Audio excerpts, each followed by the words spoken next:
Ladies and gentlemen, welcome back to Week 5 of the Amateur Australian Overwatch Ladder, presented by AAOL Sports and sponsored by My Republic Gamer. It's Season 11, Stage 1, so Week 5 is the final week of this stage here. Tonight, I'll be one of your casters, Stranger, and joining me is Papa Ducker. How you doing, Pup? I'm doing very well, thank you, Stranger. Glad to be back in the seat. I clearly didn't stuff up too badly. They invited me back after my first stream last week. Yes, another season of, another stage of AAOL. Very exciting. If you haven't heard of AAOL, it's a weekly casual tournament. It goes through about 10 weeks, split into 2 stages, and each stage is a 5-week round robin. It's the largest oceanic Overwatch tournament with 70 plus teams. We're into the 11th season now, and you can do team or individual sign up. In fact, AOE have compiled a team out of individuals for what is known as free agent teams that help foster and grow this ever-expanding community. The free agent team is looking of joining Suck Gaming and are looking for a team name. So help them by clicking the link in the chat and joining the poll. But if you're interested in what I have to say, join the Discord or their website. See all the links below. Now, is that My Republic Gamer, Stranger? It sure is. My Republic, our sponsor tonight. Stay at home with the #1 broadband provider for gaming. My Republic offers fixed broadband plans and services that provide ultra-low, ultra-stable latency connections, optimizing your gameplay experience. Enjoy exciting privileges, special gaming offers, and exclusive access to specialized gamer perks. Just visit myrepublic.net to check them out. Again, thank you, My Republic, for being our sponsor for tonight. All right, let's have a look at these teams here, Pat. Let's have a look indeed. So we've got 2 matches for you guys tonight. We've got a Div 2 team, Torbjorn High Jump and Upgrade Complete, going head-to-head. And then later tonight, we've got Eggs and No Ducks Given, a Div 7 team. So Torbjorn High Jump for our first team. We've got KE9 on the main tank, and then Mechman 57 on the off tank. Then we've got Kurt, Hitscan DPSing. Their flex DPS tonight is KSY. Then we got Diag on the main support, and finally, their aim support tonight is Bradzi. That's right. Over there on that team, mostly from the original formation, so actually look like really solid build, but it does look like they've been having a little bit of a rough one this stage. So yeah, let's have a look here at Upgrade. Their main tank over there, Captor Gear. We've got on the off tank, I'm not quite sure just yet. We're waiting for their players to get in, so there is a substitute position. We'll just wait for them to get in before I let you know. Projectile DPS is Yensid. Wookie over there on that hit scan DPS, Jelly, our aim support, and Zaz, our flex support. Now, so both these teams currently at this stage have won 1 and lost 3. Just to keep that in mind. So this is going to be a very exciting matchup for the lower teams in the division going head to head. Just a really quick look to our match 2 tonight. We won't go too much in detail now, but we've got Eggs with Gel on the main tank, Xeno on the off tank, Shiro flex DPSing. Hitscan tonight is Tronic, Pi on the aim support, and finally Store on the main support. Now, give me a quick rundown, Stranger, on No Ducks Given. That's right, yep. On No Ducks Given, we got iToddler on the tank position there. The other tank being Legacy Pro. We've got Cooper Trooper over on that DPS. Sudden Knight, the other DPS. Skull Candy is our support. Acorn, our other support. And if they need it, we'll get Blacksify in as a sub if they end up using them. But we'll see how it goes. We'll see how it goes indeed. I'm very excited. Real quick, Eggs, No Ducks Given. They haven't dropped a game, sorry. So those teams going head to head, they're the highest in the div. Very exciting, very fast paced. Indeed. Anything else we need to talk about with Upgrade Complete? I'd say most of them have started pretty recently with only starting 4 months ago for Upgrade Complete.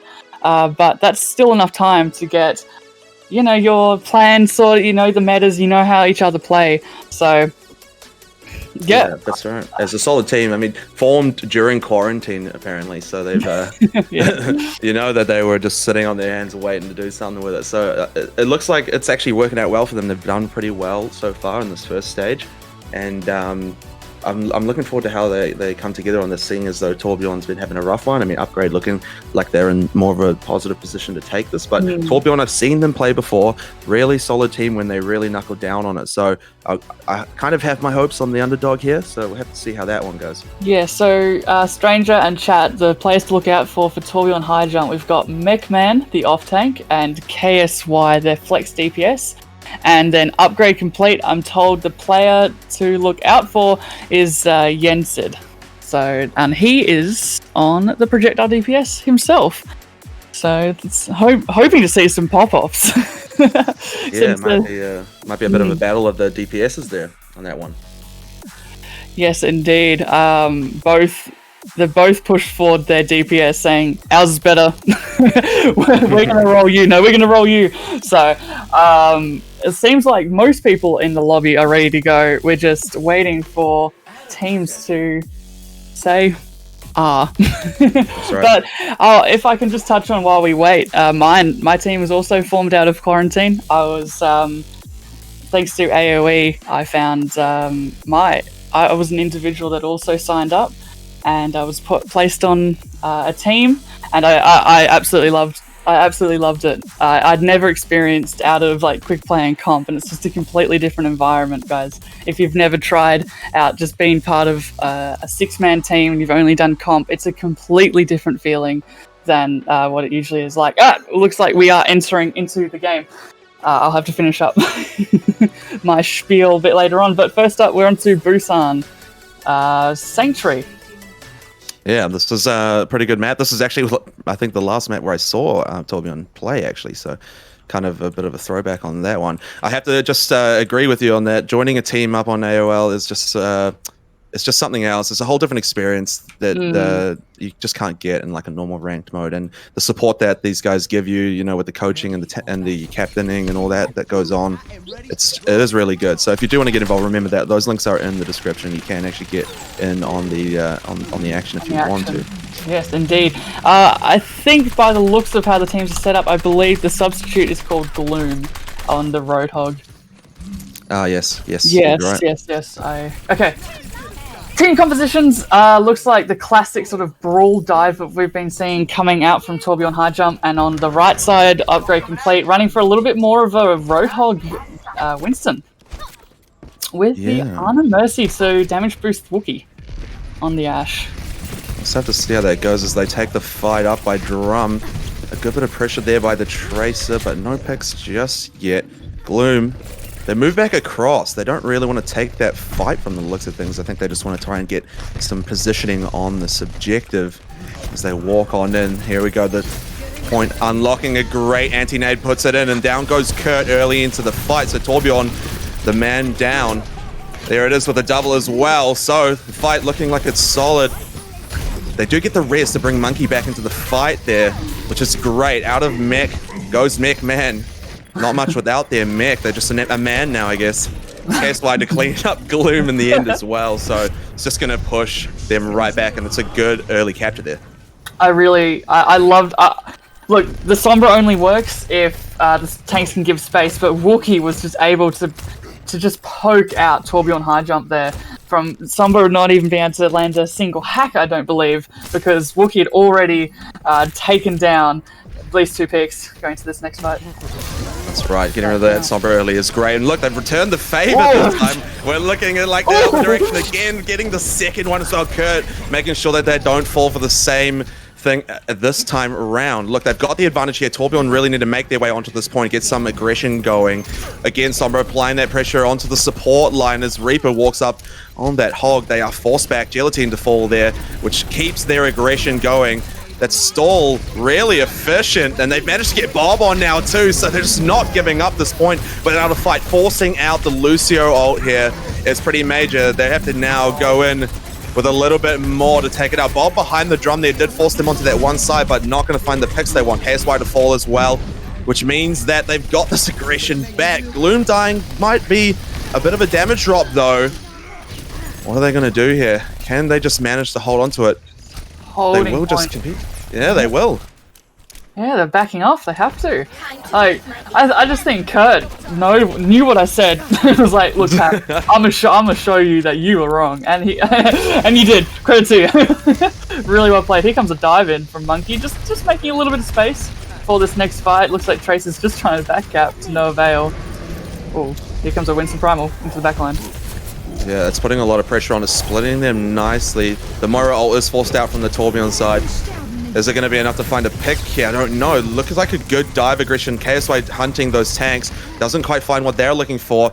Dyer goes for the punch to slap down the Ana, but KSY to fall and trade. That's definitely a better trade on the side of Upgrade, but have they got the aggression to counter it? There's the Diva Bomb to come out in the open, and it does find Captor, which is a pretty good pick in the end. That's a lot of HP to get rid of. The nano boost onto the Tracer. Guess it's a good play in the end as they combo the DPS Bob again onto the back of that site, but they've got the Lucio ult to keep the kills away there. And Bob's just on the other side of that drum, not able to be very effective. Look at that play there by the Torbjorn high jump guys, just hiding. Just hiding so well. They're also using their ults really effectively as well. They're not just throwing them out. I think they do actually have a plan, unlike me, where they're like, okay, we can use Cole, we can aggress with this and this. I can primal to stall point, that sort of thing. I'm really liking this nice anti-nade though coming out from Zaz.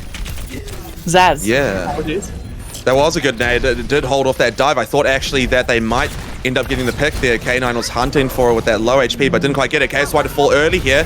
This might give Upgrade a chance to actually get the cap on. They're hunting for it, but that Moira ult is doing a lot. There's the hack, which puts a lot of pressure on Gloom. They do fall in the end. Diag to go at the back as well, though. A little bit of healing removed. Here's the res to come out. Doesn't quite get it off in time, though. And Upgrade, I don't know, they might need that Bradsy to fall there for Torbjorn. They get rid of McMahon as well. They've got this here, surely. KSY, he's just keeping the pressure going. Shuts down the one tank, finds Tracer as well. What a champion. Another Bob into the back line. Actually, probably a little bit better position, and it is in the end. Gets the pick on KSY, which forces Torbjorn to only have that low DPS on the point here with the Lucio Sombra. Down goes K9. They're not going to be able to hold it, but still Lucio doing so well to stall this recap off. Look at him go, Diag. Oh my goodness. Huge play finally gets taken out, and they will get this point back, but holy crud, what a hold. That was incredible. That was wild. They were stalling to see if we could get Torbjorn high jump could get those players back. But in the end, the Bob and Wookie was just able to unload onto Torbjorn high jump in the end, able to just flank in since no tanks were even available. But the nano was forced out. They really had to shut down this Diag on the Lucio. So going into next fight, honestly, Upgrade they don't have many ults. Here comes a grab. Oh, good grab. They do manage to pick out KSY amongst all that madness. The hacks are coming out thick and fast. Another sound barrier. does end up getting a bit of most of the team, actually. I thought it was only the one, but it is a lot of them, and that's actually giving them a lot of sustain in the fight, but they're not getting the picks right now, and it's costing them. Down goes K9. Diag does find the pick onto Zaz, but she's res straight away, which just balances it back out. They lose the monkey, no. Torbjorn doing well to get the hits here. That's a good D.Va bomb placement. Zaz, oh, she falls again. They find the triple in the end. Down goes Yensid, and that's going to be enough for them to pull it back. This overtime will trickle away. They try to get back with the Wrecking Ball, but just not quite going to make it happen. Bradzy, he got a triple kill on the Moira. I was watching them very intensely. I reckon every fight they got they got their coalescence. It was wild. Yeah, so much sustain on the side of Torbjorn high jump. Diag doing a really good job of getting sound barrier. I reckon about every second fight, which the sustain was definitely needed, especially against the Roadhog, which they ran, which Upgrade went with for the first part. Going into this mecha base. Yes, I've definitely played Overwatch before. We're going with a bit more of a Reinhardt May coming from Torbjorn high jump, whereas looking for that Reaper Sombra on the side of Upgrade Complete, looking for those hacks that Wookiee was so effective with on Sanctuary. Yeah, that Reaper earlier on from KSL is getting a lot of value. Let's see how they do on the May here. I think that wall has a lot of value, and they've already shown it there with a good positioning. It's forced Captor into a bad spot to lose their barrier, and down they go from it. That's a huge play. K9 in return, though, so no Reinhardts for either side. Kurt to fall as well, but they're trading out DPS tanks. It's just balancing it out over and over. Diag going for the old Lucio 1v1 at the top of the fight. Point does open up, and it looks like Upgrade are going to get onto that quickly.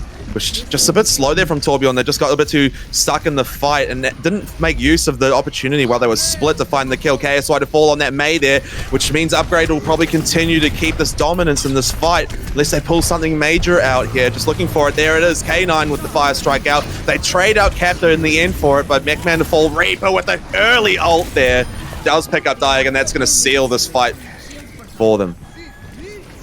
That was very back and forth there. I am surprised that Torbjorn high jump didn't act quickly to get on point. So that definitely meant Upgrade Complete going into that fight there had this positional advantage, because they could just say, "Come to us. You got to come to us. We're not going to you."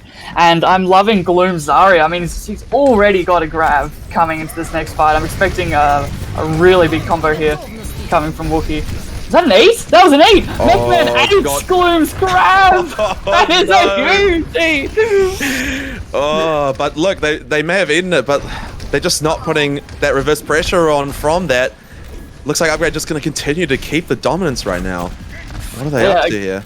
I agree. Wookiee's got EMP. I don't know, maybe they could combo something of a speed boost EMP, but that was such a crucial ult from Gloom that they lost there. Hopefully Torbjorn going to jump and capitalize. Oh, nice Earth Shatter EMP as well coming out from Upgrade. Lovely stuff there in the end. Captor to fall. Torbjorn lads are trying to hold her down. There's Reaper. Kurt with the ult on the point. That bubble not going to save Gloom the whole way through, but they do manage to trade out the kill there. Bradzy and Zaz are both to fall, so the dominance will remain in the hand of Upgrade as they just try and deal with Diag here. But still, that time is just trickling up to 90 now. Diag is trying desperately to get back on point behind, but Jellytine keeping him in check. Well, Mayor coming out. Yeah, just barely keeps Kane in the fight. The Steve bomb is well placed, but protected mostly. Jellytine will get hit by it. Brazzy cleans up Reaper as well, which is a pretty solid pickup, which gives them that point finally. And Diag did really well to stay alive. Like you're saying, it was important that they didn't get trickled there, but they had to just play in an awkward position behind the enemy lines. Such an awkward position. I'm looking at Diag as he plays now, and he's just always in the back line, always been an annoyance. It's really fun to watch him, actually. See who he kills next as he picks up Capped on that run. Yeah, good little counter dash there. Just put that run in bad position. Now, let's see if Gloom can do a grab this time round. He does have it up, and Wookiee with the EMP, so, I mean, EMP grab is an automatic fight win if everybody just focuses it, which at Div 2 I would expect. Yeah, I think so. Look at this good early position down. Oh my goodness, again, it can't be happening. Gloom, nice. Oh, man. Look, unfortunately they did lose, but credit to MechMan. He ate 2 of Bloom's grabs. He must be feeling sad. But Walkie's EMP helping a lot in that fight there. Oh, that hammer. Oh, let's keeping his team up. Yeah, this is good. They're trying to trickle on, but it's looking pretty rough for Torbjorn here. They're just throwing every ult at the table right now. But good pressure by Diag. Does get on the point for just a bit, but finally going to fall there. Pretty major. They finally get that overtime to trickle away and balance it out 1-1. 1-1.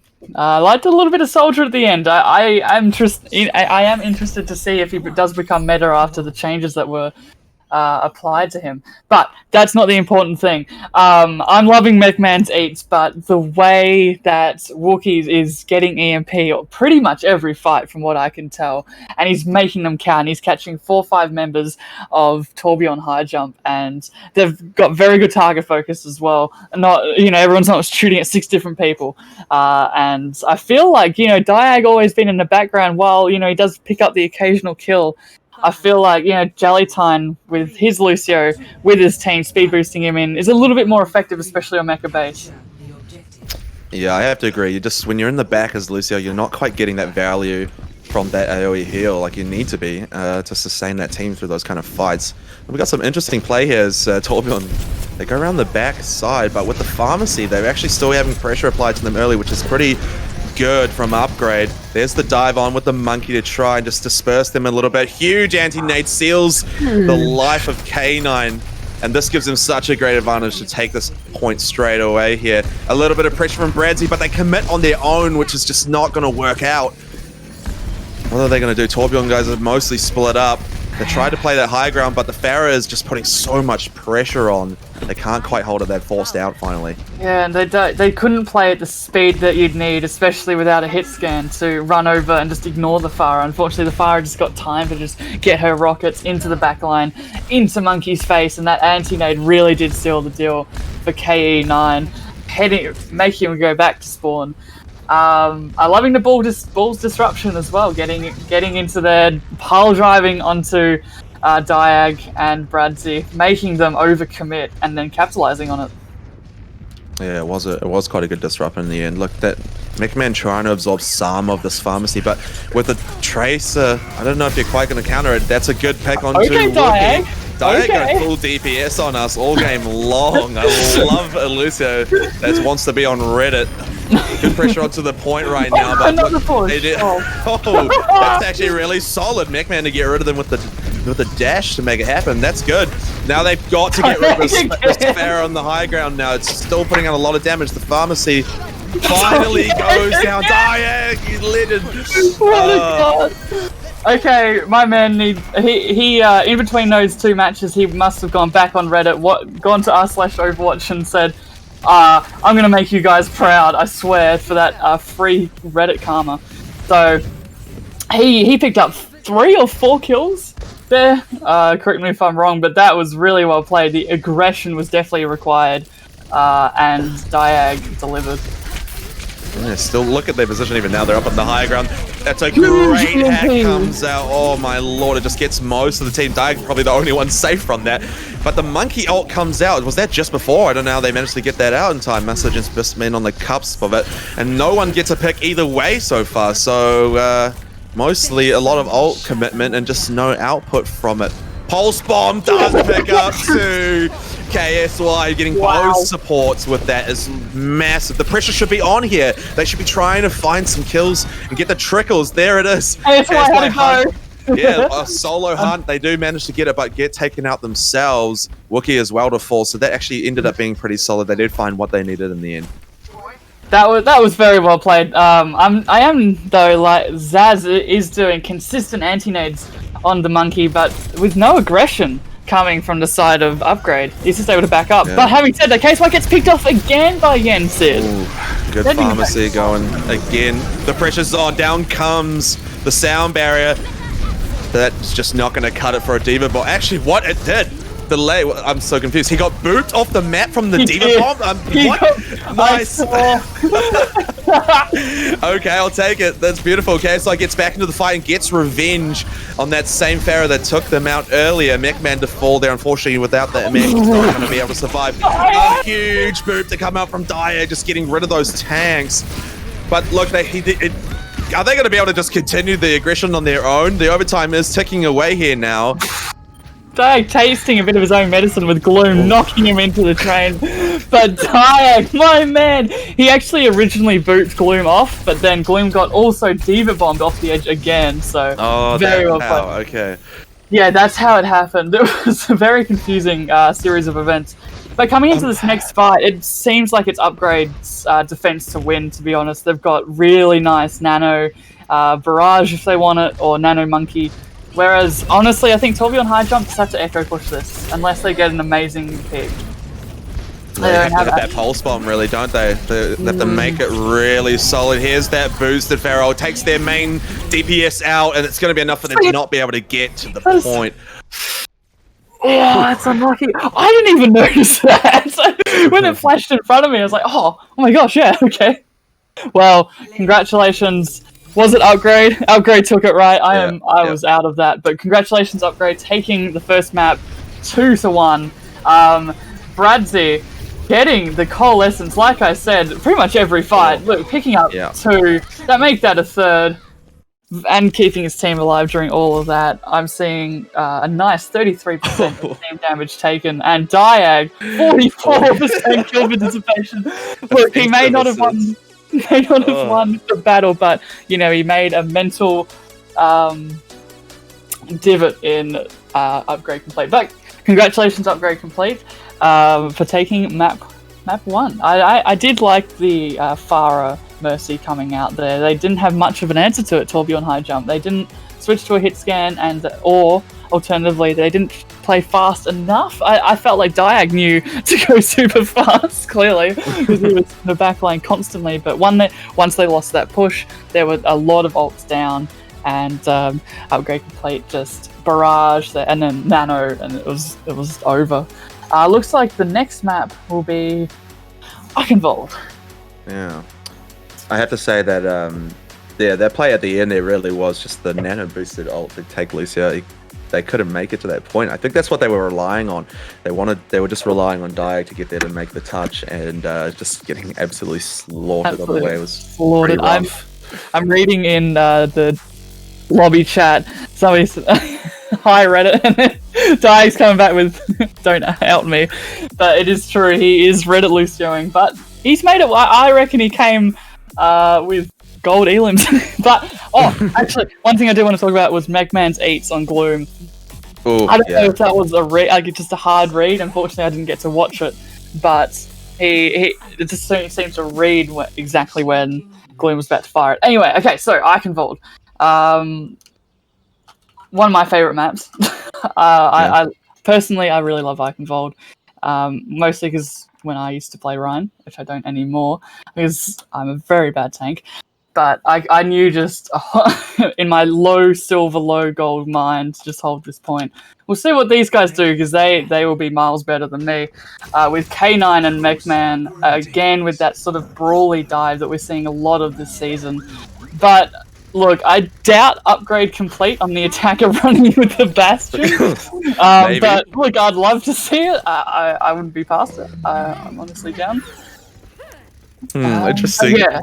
I don't know they'll stick with that Widow Bastion. I mean, Widow Bastion? Get rid of the shields with Bastion, and then just Widow can take the player. Maybe. I think this is a good map for a Widow, like most of the play. Maybe not on point 1, but definitely for the rest of the map. Surely, yeah. Yeah, there you go. Double sniper. Yep.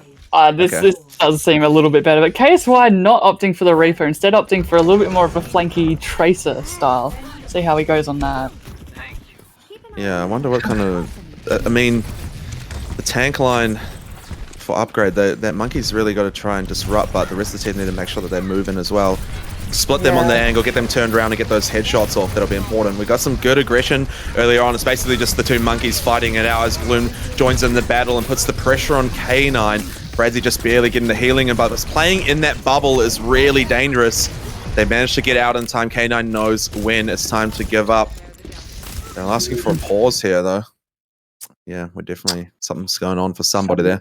McMahon? Did McMahon originally ask for that pause? Yeah, he did. He must be getting the latency? Tech issues? Lagging. Right. There we go. We are lagging. Classic. Yeah, so I'd say for the side of upgrade, I reckon the tanks purely exist to take space, whereas you're relying on Wookiee and Yensid to really hit those shots. On the side of Torb, it's more of, that brawly style where you all stick together, you all contribute, but you are relying on Kurt and his hacks. And then the monkey would just probably profit off those hacks, and then you've got Tracer as well to clean up fights. So I think the way I would play it would probably be working around the hacks, and look, we've got such an amazing Reddit Lucio, why not work around him as well? True. As I say that, he is with the team, I'm proud of him. He's come a long way. Yeah, that's some high level support play right there. Yeah, high level support players staying with team, who knew? As the pause whittles down, seems the poke battle still happening. Yeah, Wookiee's looking for that angle through the building. You see already that they're just trying to open it up, but McMahon's doing well to keep them at bay. Look, they rotate around the back. This is a big play, and it managed to find the kill out of it. That's massive. She's not going to be happy about that one, as they now need to just find the rest. Diag again coming out full DPS mode, takes out Gelatine, and the rest of the team clean up nicely to just hold them off. That was a really clever play. That rotation. That was very, very clever. They stayed as a team, and they just ran over the Ana that was desperately trying to cross. But since everybody was focusing her, how could Zaz get out? No chance. He did get a nice little anti though that did clean up McMahon's Diva Met. Oh, here we go. KSY getting a nice little pick off in the end, and instantly res though by Jellytime. In the building they go, but I think this is actually really good for Torbjorn. They like being up in that close quarter. Dying again, another massive pick coming out for the full DPS mode. Beautiful stuff. KSY helping out as well. Sometimes you love to see it. The pressure really being pushed right back now. It's kind of a straggling fight here. I think Upgrade should just back it up. They need to go in full force to make this happen. Next fight, I think Upgrade complete. If they do it right, they should take this. Gloom out here with Grab Dragon, right? Yeah, the Grab Dragon's a classic, right? But McMahon, has been eating every... Will he strike again? Will he eat? Will he numb it? Pac-Man style. Oh, nice thing indeed, they're catching 3. They have the boosted monkey, but they're not finding those picks, but they actually end up losing Zaz. But look, Daya goes down as well, so balancing out a bit. Gloom walking the line with that health bar right there. Bradzi finds a beautiful pick on the second DPS, healer, sorry. So look, the sustain for them is down. Hanzo barely hanging around with like 1 HP. McMahon gets out of mech and taken out for it. K9 falls as well. And they manage to survive out of Diag sneaking in the kill on Luta. Oh, what a legend. Just sees that health bar so low, can't resist taking the shot on it. They find their first tick on it, and Bradsy's just going to force out the ult, but they get put to sleep out of it. Beautiful stuff from Zaz right there to make that happen. Captor taking out the main DPS Diag. Beautiful stuff. Mech getting a good ult to take out a support there. This actually might give them the chance to get back on if they play this smart and stick together. Brawling K9 unfortunately does get picked out, just not quite got enough cover there. This mob surely seals the deal for them though. Diag and the rest of the team pressured off the point from it. But Brad, how is Bradzy still going? Oh my goodness, what a machine. I mean, it could be winnable. The issue is that Upgrade Complete does have the spawn advantage coming in here, but they're just doing so well with staggering their players. Torbjorn high jumps, bleeding away the time, if nothing else. Yeah, they really are. Look, down to 20 seconds left on the clock. It's getting down real close. Yeah, they have to play it. That's a big pick into a healer at the back line. You love it. They just got, who got nano boosted there? Oh, onto the monkey, trying to get the pressure on. Hunting again. Wookiee does end up taking out the Sombra, which is good. Gets that pressure from the hacks, but gets absolutely dived on. They've just completely held them off of it. I am blown away, Stranger. That was insane. That stagger. Diag staying alive. And then we had Bradzy as well, coming up with Coalescence. Although he did get slept, but coming up with Coalescence again, even in one stall. That was so well played, that bomb killing. I think it was Jellytime as well, just that res, nothing, absolutely nothing. So, mad respect for Torbjorn high jump there with what looked like, and probably what upgrade complete felt like a one fight. Yeah, I really think when that bob came out, it just landed a little too far into the back of the site there. It wasn't quite able to cover most of the site, and they didn't quite make use of that opportunity to get on that point solo and keep the aggression on while the enemy side, because basically Torbjorn's supports just sat in the building next door and just chilled for a little bit while they healed up the team, didn't have to worry about the bob at all, and were kind of just fine with it. So I think there were just little things there that they could have done that would have made a big difference, looking how close that was. And each member of Torbjorn High Jump have very high mobility. Whereas if you look on the side of Upgrade Complete, I mean, now they got the Roadhog, but they just couldn't move as fast. So Torbjorn High Jump were able to pretty much negate what I was saying of the spawn point being closer for Upgrade Complete. So here we go. On the attack, nothing's changed for Torbjorn High Jump, but a lot has changed for Upgrade Complete on the defense. It looks like we've got an Echo Ash and Torbjorn Sig. Probably looking to just poke away with Wookiee, hoping to land consistent headshots with Jellytine's damage boost.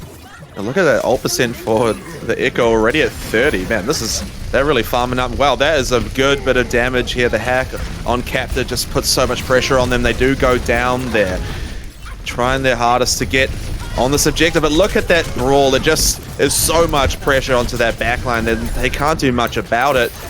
Echo trying to get away, but will get picked up in the end. The hack means they will just... Wow. Well done, Torbjorn High Jump. What can I say? That was just clinical. I was concentrated on the Echo Mercies, saying that I was going to say they're just able to poke away, but they just applied that pressure and the speed that they needed to on Busan, and they were just able to clean up so effectively as well with the hacks coming out, especially from Kurt. That was a very enjoyable push to watch. Yeah, wow, that was I wasn't expecting them to just get it so quickly, but that's the difference with Brawl. I mean, I didn't actually see with the Roadhog. I don't know what happened to him because he was supposed to stand there. He got hacked and instantly destroyed. Yeah, that is what we in the business called an unlucky. That is unlucky because as soon as that Roadhog's hacked, he can't do anything really. He's just I'm an old battery now. Unless I don't know, unless you're super close, you're still able to get a little bit of value off his shotguns. Very well played by Torbjorn High Jump, keeping up that extremely fast tempo. They didn't know what to do. The Ana was just completely caught out. She was standing on cart. And the speed from Dialag, the speed from Dialag just steamrolled quite literally over the Ana. No chance of staying alive there. So very well played. What was the answer there, really? What should they have brought them? What should they have bought? Honestly, you can even maybe a Reaper Sombra, Monkey Diva themselves and just match that pace, match that speed. Yeah. That was possible. What they were doing, the problem was that they held so close, both the DPS and the supports, that the Monkey and Diva could literally not even have to brawl, but traditionally dive onto the supports, and that's why Mercy fell so fast. The hack falling onto the Roadhog as well was wild. So maybe matching it with a bit of Reaper Sombra, that would just stop Monkey being able to go, oh look, there's an Ash and no one's going to stop me. That Roadhog's hacked. I'm just going to jump in. So K9 taking full advantage of that. What do you reckon? How was that analysis? Would you change anything from that? No, I think I totally agree. I think Reaper, like you mentioned first, huge difference they could have made. They like the being able to just pressure back, being able to just sustain through a fight on your own. Does that kind of thing. A May as well could have been a great option. Just slow that team down, try and reduce their pace. Because, like you say, they just move so quick. Zaza, like you were saying, Ana on the point. Just what do you do? How do you react? You can't do anything. Instantly being on you. You can throw a nade, but you got to pop off like pro level, high level play, like Hog champ stuff to make it happen, and that's just like too much pressure on one character to 360 sleep everyone. Exactly. I think that's why the Echo just isn't played in this current meta, is because of the speed that you can do. I can't, for lack of a better word, for the Lucio Moira comp that they run. It's because Echoes is sort of left behind. Like, oh, okay, I'm just gonna sit here, la la la. Whereas I think, yeah, Reaper, when they dive in, Reaper can then just say, hey, I'm here, what's up, get off my point. Yeah. The ability as well to just fade away and ignore all of their pressure whenever you want. Like, it's just kind of priceless, that. So, yeah. Temple of Anubis, also known as Temple of Draw Anubis, for our next map, 2CP. Interesting comp coming. Who is defending first and foremost? It looks to me like Torbjorn high jump on the defense first and foremost, with the attack being upgrade complete. Now we know that. Have they switched? Have they switched? Am I wrong? Yeah, I've been told they switched. Okay. I need to switch this around, otherwise I am going to say the wrong people. All right, so Torbjorn are going to be on the attack this time. Okay, Torbjorn's on the attack this time. Let me switch that around. Okay, Junkrat. It seems to me like a Junkrat coming out for the attack. Oh no, okay, my bad there. Sombra, Tracer, KSY, and Kurt for Torbjorn high jump. The inset on that Echo still as well, so like... Interesting. Guess they're feeling like maybe that just wasn't quite the map for them. That this might be a little bit better on this one. So we'll see how that works out for them. As Torbjorn already putting that pressure on that right side. Good boop there by Gloom to just get most of the team disrupted. Drops in as well with the power driver. It's nice. You like it, but not quite able to capitalize on any kills just yet. Wookie on that high ground is good positioning, and with the Mercy able to fly around and get that heal off, keeping the sustain going. Monkey tries to just disrupt them. Good stuff. Both tanks get up there to just push them down onto the objective, and the tanks really have to help out here with the squishies, trying to get rid of some of them. But Torbjorn are just putting that pressure on them hard. There it is, the first pick to come out. It's actually a great defensive pick. Wookie to fall, and the Ensid making really good value out of those explosives there. Takes K9 out to hold this push off. A great anti-nade, shuts down McMahon as well, and that's going to be enough to keep them away just for now. I do agree with a little bit more of a pokey style on Anubis, because you've got a little bit longer to react. You've got a little bit more longer to shoot. You know, you basically get your singular choke. You're really safe as Wookiee here. I mean, KE9 will have to jump twice, if not move through a lot of, you know, the Winston cap, just taking that space. So I do agree with this poke on this map a little bit more. That was a very nice sleep onto Kurt. They takes Kurt out early in the fight. They use the Echo ult here as well to go monkey mode, get aggressive with Torbjorn as well. So 2 monkeys, that's pretty scary. There's a forced out from that high ground nicely by McMahon, but the rest of the team, look at them grouping so well here.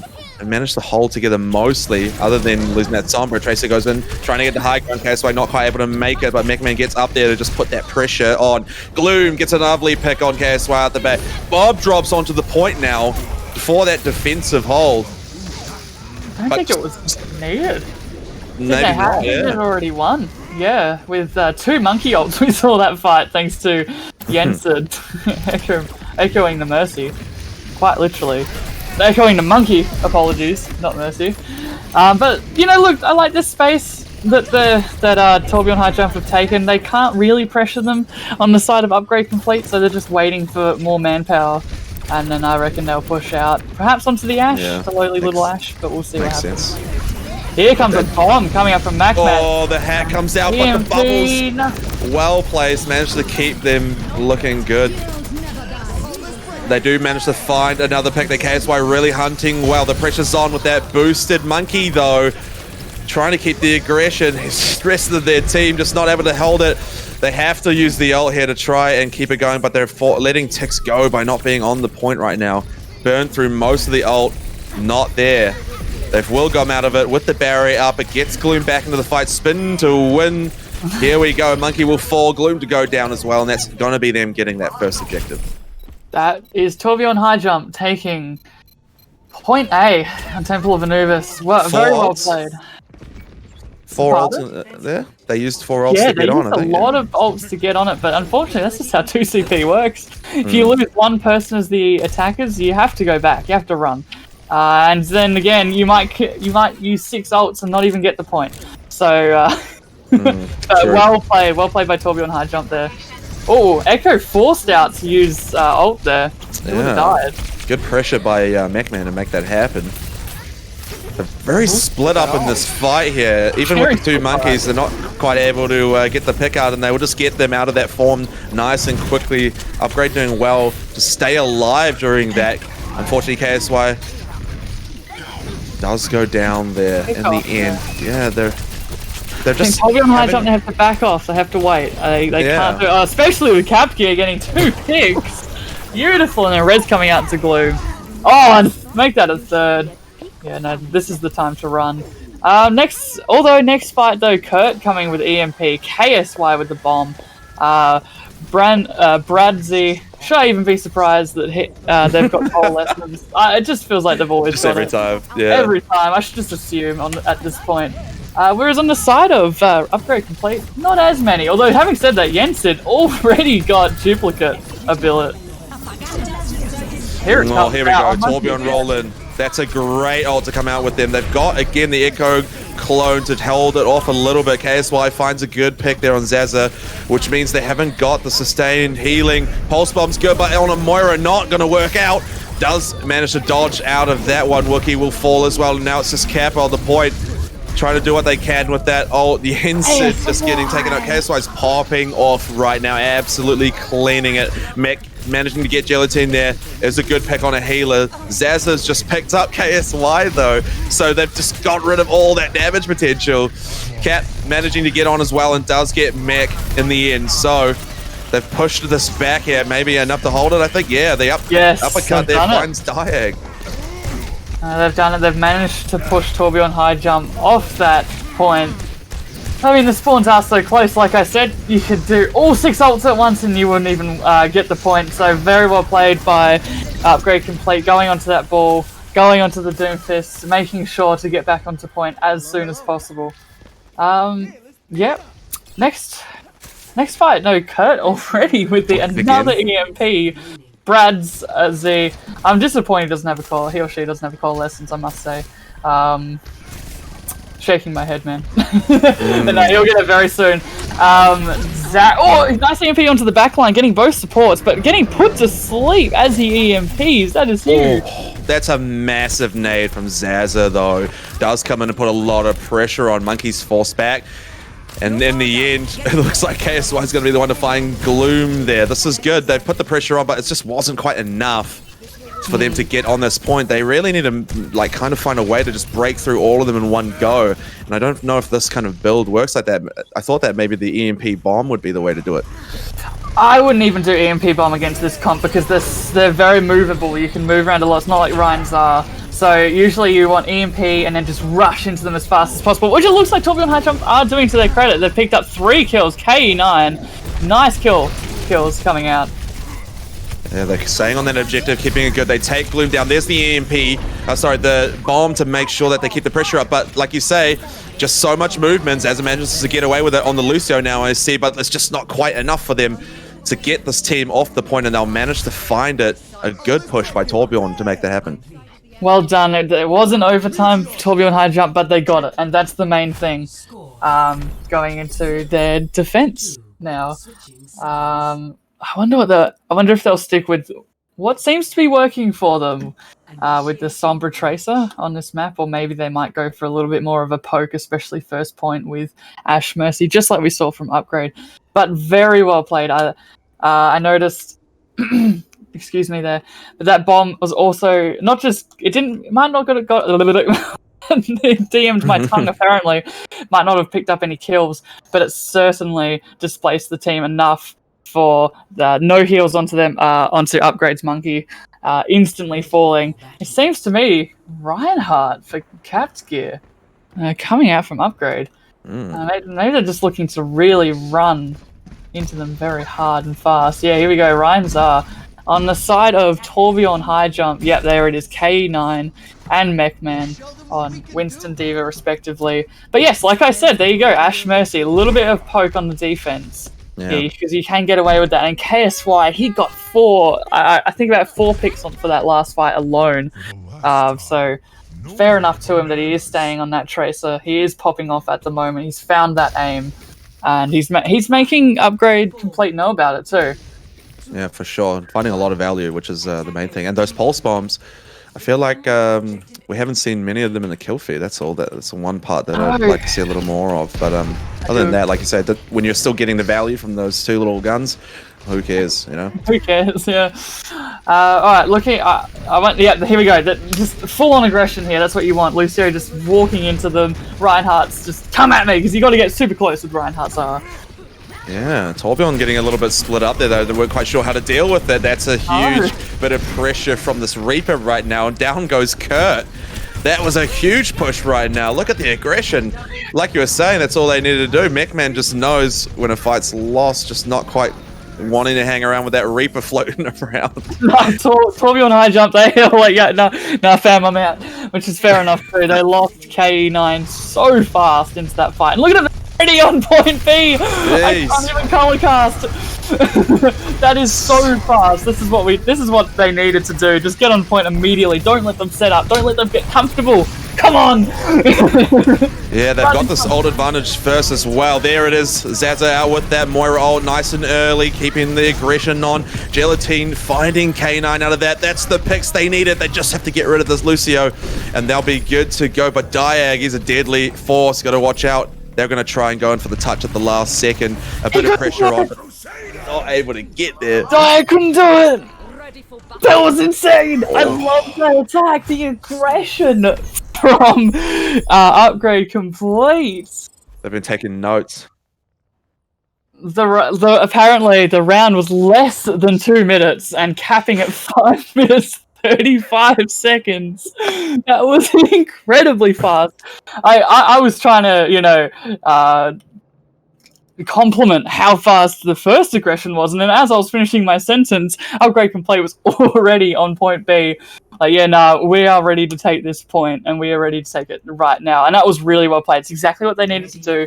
Respawns, while they come immediately, they still have to walk out of spawn. And Upgrade Complete took full advantage of that. That time bank is insane. I think as well that old advantage as well from winning that first fight so, you know, one-sidedly. They just had everything they needed. Zaza had that Moira ult pretty much at the beginning of the fight, and you just saw after that came out, it was just like the kill feed flowed, and then after you just got rolled like that, you know, it's not going to happen, you know. No, it's not going to happen. They were just scrambling for defenses at that point. Interesting that Bradsy's now swapped off to the Zen. I wonder, because they're expecting maybe a Reinhardt coming out from Upgrade Complete. We got to shut down this Reinhardt fast, because all Upgrade Complete need to do now is do the exact same thing, rush onto point, and make them come, and make Torbjorn high jump come to them. So we'll see how this goes as KE9 just setting up to take that space. And he Cap's just like, yo, I'm over here, by the way. Yenzi, though, nice pick off onto Yenzi backline. Yeah, look at that. They managed to find Cap, like he said, being part of that kill in the end. They've just got to be careful here. They don't want to lose Mech so quick. No, down they go. Gelatine getting picked up in the trade, which means Wookie and Gloom, the only ones keeping the pressure on. They've got to make sure they stay on this point and not get led off of it. But look, this is a good hold in the end. Gloom getting out of Mech, and the trickle kill is well timed. Again, look at this.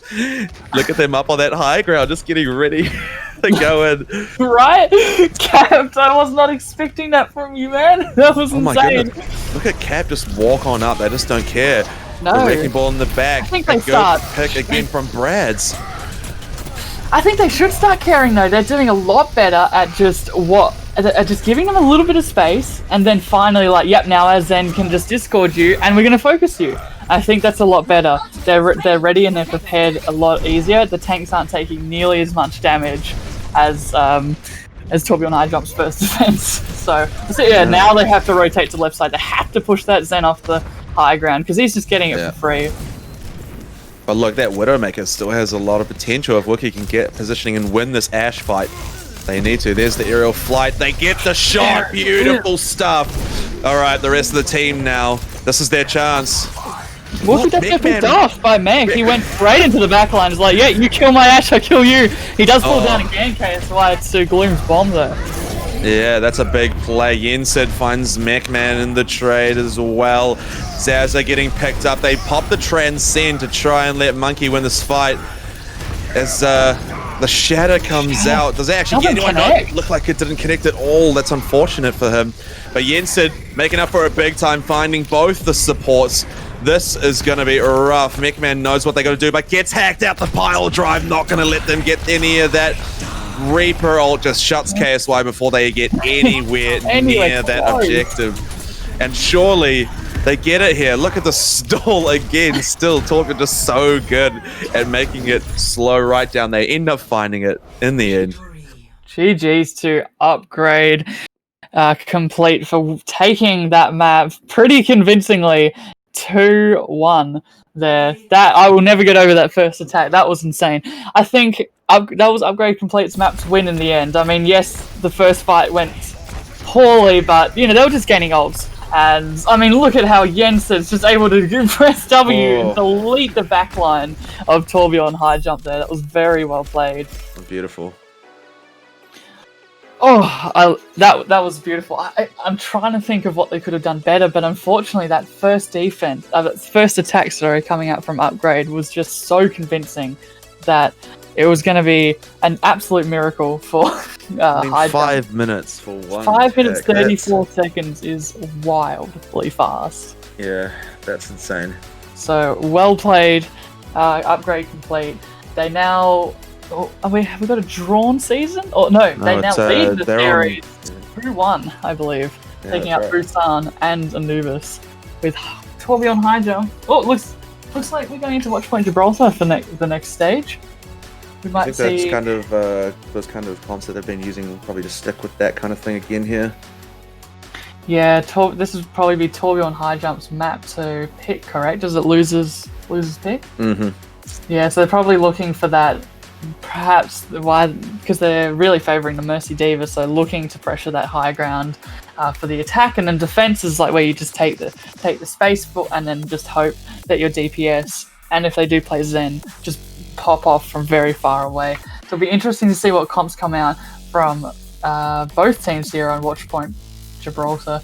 If you had to pick man of the match from both sides. For that Anubis game, what would you pick? Ooh. That's a really difficult one. KSY has been really killing it. I'll say that. But then again, at the same time, I mean, Zaz has been doing some really good support over there on Upgrade. She's been hitting some great nades. The team are making real good use of it as well, which is like part of their value as a team. But I'd say it's kind of hard to decide right now. I think I need to see these next few just to really cement my decision. I do. Yes, I am loving Zaz. Her Ana is she's playing an outstanding job. Always getting those antis onto the tanks, and yeah, the follow-up from Upgrade Complete have been very, very good. Let's see these team comps. It seems to me... No, surely not a Bastion. Surely not the Bastion. I'm sorry, I always look for like the Bastion Torb or something like that. No, there we go, Yensid on that Echo, which we're seeing more than I expected after the Archinvolt push. But perhaps, he knows what he's doing. He's got this covered. KSY on the attack with the Symmetra. I reckon they're just looking to perhaps tele up to the bridge where Captain Gear is now. Captain Gear? Apologies. Yeah. Just take away that high ground instantly, the high ground advantage, they say, from the defenders. Kurt on the Widow and then Brad's on the Zen. You're really hoping for those two to really carry this fight with Zen's Discords and then Kurt popping off. Here we go. There we go. The high ground immediately onto the bridge. Yeah, this is good. They're staying grouped. I almost wonder a little bit if Diag being on the Widow instead of the Lucio is making a bit of a difference there. Kurt picking up Wookiee nice and early into the fight will put a lot of pressure on them to hold that high ground now, because look at them just walking along. KSY just keeping it going. Those Widow shots from Wookiee are putting a lot on, but look, we're going to have to do a pause here. Someone needs that one there. Man, like I was saying, I think that... do you wonder if Diag not being on the Lucio might have made the difference with that last game? I mean, as you're saying that, as you said that, my brain was whirring because there was a meme that floated that literally floated around of, you know, if Jeff didn't give Zen footsteps, then why doesn't he flank more often or something like that? Because I'm sure, I'm not going to put it past him. I'm sure Diag could pistol whip True. anybody, especially if his Lucio was anything to go by. Bradsy, though, I'm wondering if he and Diag looking for the flank. No, I'm joking. That was a joke. I have done that before and it did not work out. I did not recommend that one, chat. Looks like the pause has ended and my ramble has ceased as they've as Torbjorn high jump pushed the cart underneath to one of the major chokes on this map right here. Yeah, KSI's just walking it like on their own. Finally, Jensen coming to try and answer to it. It's the 1v1 for the DPS, but that Mercy pocket now will make Jensen have a bit of an advantage. State there. Gloom getting bullied over in the back corner does finally get taken down by a Widow Punch of all things. So that's one way to go. As a massive tank who can eat a lot of damage. That's pretty brutal. Going on the high ground, they're really putting this pressure on. Look at them go. They jump into that backline again. Wookie finally gets a little bit of pressure put on. This is going to be enough. I mean, the cart's just continuing to roll here. Nice little bit of damage there. That's some good pickup onto K9, but they get traded out. Gelatine to fall as well from Kurt, who's just slapping out those shots left, right, and center. The res for K9 is really big, I agree. Zaza getting taken out as a result of that. They'll just continue to walk this cart. McMahon making it sure that it happens, and they're just not able to get on right now. Gloom might have a go, though. He's having a go. He is discorded, though, so hopefully should fall fast. Oh, they commit the ult to it as well. Tranquility just shut it completely down, though, so not quite getting that value. Wow, look here. Caps just said, I've had enough of the Widow in the backline, takes them out, but the payload reaches, unfortunately, in the meantime. But at what cost? I instantly rezzed as well. Bradsy! I've been watching his Zen play, and he's been popping off on that Zen. He picked up the Widow, and then he's just picked up Belly Time and the Mercy. So we're doing very, very well on that Zen. Considering Torbjorn were meant to be at a disadvantaged state in this battle here, it's been pretty fair this whole time, eh? What do you think? Yeah, I do agree. But Wookie headshot onto Kurt, letting him know. Oh. That was beautiful. Nano coming out. That was good, yeah. They really want this spaceship. It's my spaceship. Get off. Nice little Nano making that space. The tanks on the side of upgrade complete, pushing back Torbjorn high jump as Jensen and Gloom pick up Zen and Mercy. Instantly res by Diag though. Diag. Yeah, they're doing a lot with those reses, really bringing the people back in the fight nicely.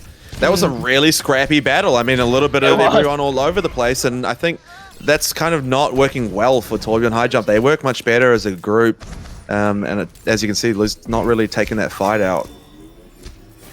Yeah, I would say it's. I mean, going back to your first point, it's been a lot more even. Anyone could come out victorious in any one of these fights. I'm not seeing it, except Anubis, which is the outlier. I'm loving every one of these fights have been really close with a lot of clutch ultimates every time. Well, Jensen in a nice position up on that high ground, just waiting for people to move in. They've got the clone in hand, but they don't even need it. Taking out Kurt there with some bombs. They do get picked up in the end, but instant res again. Beautiful stuff. Lots of resin going on in these fights here. McMahon doing some pressure on his Gloom, takes out K9 out on that offside. There was K9 off split again from the team. K9, my goodness, he was on a trip to another continent. He was so deep. He was so deep into the upgrades backline. That was insane.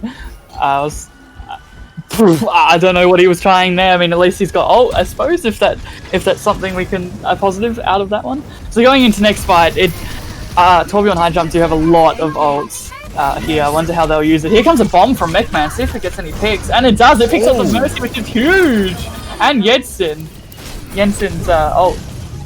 Yeah, but quickly traded back out by upgrade here. They're balancing it. It's a pretty even fight still even now. There goes Wookie though. Diag, my man. Aggression with this monkey. And they Wookie. You saw it. I saw it. That was brutal. I don't know if this fight's ended yet. I thought it was, but it seems to me that Torbjorn jump. They have the numbers, and K9 huge headshot onto Wookie from Kurt. Well played indeed, with K9 just taking that high ground advantage. Dropping back a little bit though, waiting for the rest of his team to come back as Mercy and Mechman. Oof, Gloom just touching in a nick of time, managed to get onto that cart to stop it from hitting the point there. Losing Stazza and Guillotine met the pick and both supports here. They've got to be able to find this. Gloom with the desperate ult, but will not find the kills from it. Kurt to pick up Gloom out of it. And the tranquility at the back of the cart, not quite sure if that was needed at that moment, but it did allow them to keep the pressure on. Somehow they managed to stay on this objective and stop it from moving during all of that. KSY finding the kill, trading it on that Mercy. Lots of punching going on here in tonight's game. I'm noticing that as well. Is this Super Smash Bros or Overwatch? I'm not quite sure, but they will... Throwing himself off, which is fair enough because he got bad spawn, so he'd just get staggered very quickly because Torbjorn high jump, they're looking to capitalize and just really push back. Upgrade complete here. Very well played from K9 and KSY, both picking up 4 to 5 frags each. Looking swap onto Reinhardt from Captain Gear and then Gloom onto Zarya, so see how that goes. And then of course Yensid now switched off onto Reaper. Wookie out with the sight, see if he picks up any headshots. I almost thought K9 might go for the jump in the back pulse bomb, not landing how they want to. K9 does have ult here, so they're just going to eat that damage. Doesn't use it in time though. Obviously didn't want to commit to that fight in that moment. There's a good couple of picks here as they just throw them back. The res to bring Kurt back in the fight, but they're a little bit out of position. It's not great. They managed to get away with their life out of that though. Yeah, well played there from Upgrade Complete. Able to just push back the very aggressive attack. But going into next fight, oh, it looks like a swap from KSY from the Tracer to the Hanzo, perhaps just trying to match the intensity of Wookie, and also just burning down Reinhardt's shield a little bit faster. And huge shot from Wookie onto Bradzi. We'll get a res, but that's res down for this fight. Yeah, that's a good one to burn res on. Mechman drops the ult right in that back line, but the shield's in place for Cap to keep the team solid through it. This will give them some space. Looks like Wookie gonna eat the bullet right there. Goes down, but that shadow from Cap just absolutely eats up that back line. The rest of the team not in place to help them out from it, so Bradzi will fall. And that's all they really needed with only 20 seconds left here. They have to make it. What a shot! Oh my goodness! Close to the personal as well. Oh, they do go down from it. Yes, it just right in the chat. Oh, I don't blame him. Gloom picking up 4K though. That was such a nice. They've got 4 seconds here. The grab. What have to touch? They can't. It's not going to happen. Touch. That was a beautiful grab. I mean, it might not have got any kills, but it certainly just forced Torbjorn high jump to not be able to touch the cart. So it ends with 62.5 meters to go. Some good distance in the end, I'd say. That's actually quite a solid push. Good solid push from, especially for Watchpoint Gibraltar. A lot of fights do either end just before you take point 2 or even just before you take point 1. So very well played to get through those 2 of the hardest chokes on this map, indeed. I love that Widow 1v1 draw there. There was 3 or 4 of them, and they were always really intense. I think who got the upper hand there in the end? I think Wookie. I think Wookie got a lot of value out of those. Wookie got a lot of value. Maybe the defensive position really favoring him. Now he's on attack. We'll see if how he goes getting those same positions. Looks like both comps. Oh yeah, Kurt wants to match again. Kurt's like, I'm not done with you, Wookie. And he'll have to do the same with Yinsid as well. He's on the Hanzo, so double sniper coming out here. Yeah, Jelly Time going on that Mercy for that res on maybe.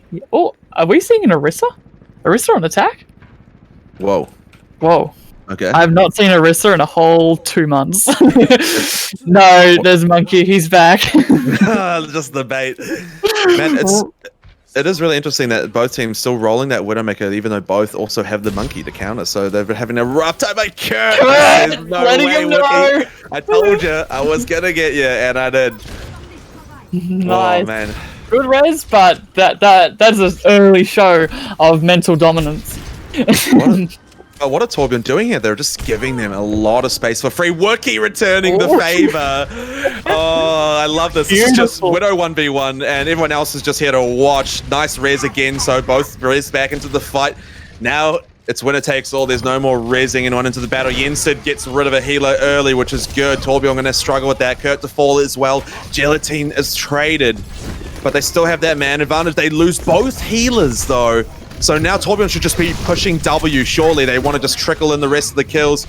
They do find a good couple of their KSY with the damage. Gets taken out by Yensid in trade. And it looks like the cart's going to stop there. Yeah, he found at least the crucial picks that forced Upgrade to at least consider retreating. I always say, oh, look like they're going to retreat, but I don't know. These fights are so back and forth. Who knows what might happen. Gloom early onto making the D.Va drop down in the high ground here. Oh, huge from Yensid picking up Kurt. These sniper duels are very, very exciting to watch. Oh, here comes a res though onto Kurt. KSY getting a nice little pick off onto Yensid, returning the favor for his fellow fallen comrade. Yeah, look, they've still got some space here. Monkey's trying to keep that rolling. The aggression is on. This is so scrappy. It's just all sorts of lines of sight working well for those Widowmakers as Wiki cleans up Kurt and gets taken out in trade. This just seems to be the way that things have to be. If you get a kill, you're going to get taken out, and that's just the end of it. Oh, these sniper duels are something to watch. Every fight, the Mercies are having to res their fellow Widow. Because it just seems to be dictated by which Widow can shoot more heads. Yeah. Coming into this next fight, nice little bomb into the back. See if it picks up Kurt. Yeah, taking another sniper out of the fight. That's good. As Disrupt was working really well with these lines of sight. The Dragon comes across and finds Brazzy. That's solid. 2 pouncers at the same moment to find the picks. They bring Kurt back into the fight with that res, but the D.Va bomb is well placed. Doesn't actually get any kills, though. That's unfortunate. Doesn't matter. The cart continuing on here now. It's Mech just trying to hold it alone, but with 2 snipers just popping straight into them, it's a rough time. They will get taken out, and they should finally get this first point. KSY is still in the backline fighting Zaz. Trying to get a very late pick here, but I hope he gets out alive, because they know exactly where he is. Caught out in the back. They're just sticking around, yeah, still. Yeah, Wookie hunting for him as well. Anyway. Just chilling. It's just vibing now, honestly. Maybe anyway, this is huge. Maybe this is a mega big brain play. What can I say? Yeah, upgrade complete though. Taking first point, now looking to take second. There we go. KSY now into the backline. Like, hey, I'm still here. Don't forget about me. Oh, here we go. Here's a bomb. Oh, finds Wookie with the pulse bomb. That's some beautiful stuff. They forced the res out of that as well. KSY getting another onto Gelatine. Really finding good value out of this. They got to keep that pressure on here. This is their chance. Sleeped out on Wookie. Seals the deal for their life as Gloom gets out of mech and antied in the same moment. Not going to survive through that K9 to find those picks. Beautiful play by them. Beautiful play by Torbjorn high jump there. K9 also cleaning up the fight. KSY though, they either forgot about him or didn't know that he would just get so much value. I mean, he pulse bombed Wookie almost like a threat. Like, oh yeah, sorry, not Dag, Gelatine. Wanna res him? Come at me, and then instantly just deleted Gelatine. So very well played from both KSY and K9 into that fight. Oh, Wookie though, picking up KSY. Very hard shot to hit, too. That was solid. Mechman made an attempt at eating that dragon as well, but not quite in the right place to get it. This Disrupt is really good. It's pushed the team apart here. Gloom finds Diag at the back, which just ruins their healing. Yensid gets yummy eaten alive with that anti-nade on them. They're not going to deal with that. Huge sleep onto K9 while he's nano boosted. Just means they're just that threat minimized to nothing. The res out onto Yensid as they lose Zaz. The healing is just really having a hard time staying alive through this absolute chaos. D.Va bomb not finding any value there, unfortunately, for Upgrade. Oh, sorry, for Torbjorn, but Upgrade dropped theirs as well and do find one. K9 getting picked up. That's a big pick to take out with the D.Va bomb. Mechman trying their hardest to stay on this point as K9 gets brought back into the fight. these Mercy reses just... This is the main thing that's showing up in the kill feed all day long. What's going on here? Have Torbjorn actually pulled this back? They have in the last moments. Wow, that was very, very back and forth. I honestly thought Upgrade Complete had that one, but very well. I mean, Torbjorn High Jump, we know how good they are at slightly staggering themselves onto point and then being able to crawl themselves back into fights that we thought were unwinnable. So, proving that again for us. Hang on. Is that a Diva all the way in the back line? Yep, that is. That's Gloom. He had to kill himself. That was a bit weird, champ, but that was a thing that happened. Zaz getting picked off by KE9. Without the Diva, I don't know how they were ever going to win there. Oh, but, yeah, they're a bit up even. Range. Like no, Ray? They lose another. Gosh. KSY. Very well. KSY is playing out of his mind right now. Yeah, and another ult in hand now too. Yeah, I don't know. I don't know if that reset. I don't know either. Yeah. Gloom onto the ball now. Yeah. Probably just spin to win on the cart. Yeah, let's go for it. We're going to try and make it happen. They put the pressure onto that back line. Jensen finding a good pick on KSY reduces a lot of the pain. That dragon is beautiful, but it's McMahon's Diva Bomb that finds the 2 and just really puts the pressure on Gloom, trying their hardest to stay on this point, but that is just a lot to deal with on their own. The armor will only keep them going for so long as they get put to sleep. Nice work there by Torbjorn to just hold it off on that second objective. They'll take it home. We are all tied up as well now going into this final map. Am I correct or am I incorrect? Yeah, that's right. Yes, I am. So, very well played by Torbjorn High Jump. KSY, always in that backline, always having that pulse bomb in hand as well, picking off Wookie, making sure that it wasn't all down to Kurt to take off both snipers. That was a beautiful shot by Jensen. Great. Damn, look at that damage blocked by Cap. 21k. That is a... That's a lot. That really is a lot. Yeah, considering that they only had the 2 rounds, that is a lot. Oh, that was a great match. That was so back and forth, especially on Torbjorn High Jump's defense. That last little cart push, really well played by both teams there. Especially the little staggers that Torbjorn High Jump had to do towards the end of that match to stay alive in this AAOL stage as well. Yeah, true. I mean, I do think that McMahon's ult there really made the difference, finding that double kill. Yeah, it picked off Mercy as well, so no res, especially after how influential the Mercy reses have been these past couple of matches, especially. So last map, Nepal. That's it. This is the decider. This is it. This is the decider. It's so close, and I'm loving it. I reckon same comp from Torbjorn High Jump. I don't see why they would change. I mean, we might see Diag back on that Lucio, trying to get those boops on Sanctum, just like he did in Sanctuary with Busan. So, yeah, Reddit Lucio, here we come. Yeah, I have to say, I think the greatest player in that match before was KSY in the backline, just making great use of their positioning. They timed it well. 100%, yeah. Just playing smart with it. Like, you can't just come out at the back of the whole team anytime. It has to be all about timing and good communication. So they're obviously really communicating well in that team right now. Yeah, Jellytine. I mean, credit to Jellytine and Diag keeping their team alive through reses and through lots of Valkyries and healing. Healers have done a great job across both sides. Just staying alive in the chaos. Exactly. Yeah. I've seen that we're going on Village for our first Nepal map. Usually what's played here would probably be a Reinhardt Zarya, and then we just meet on the top and fight it out. So it'd be interesting to see what these teams decide to run. I'm looking for some Diag Lucio, if I'm honest. I'm missing that Reddit.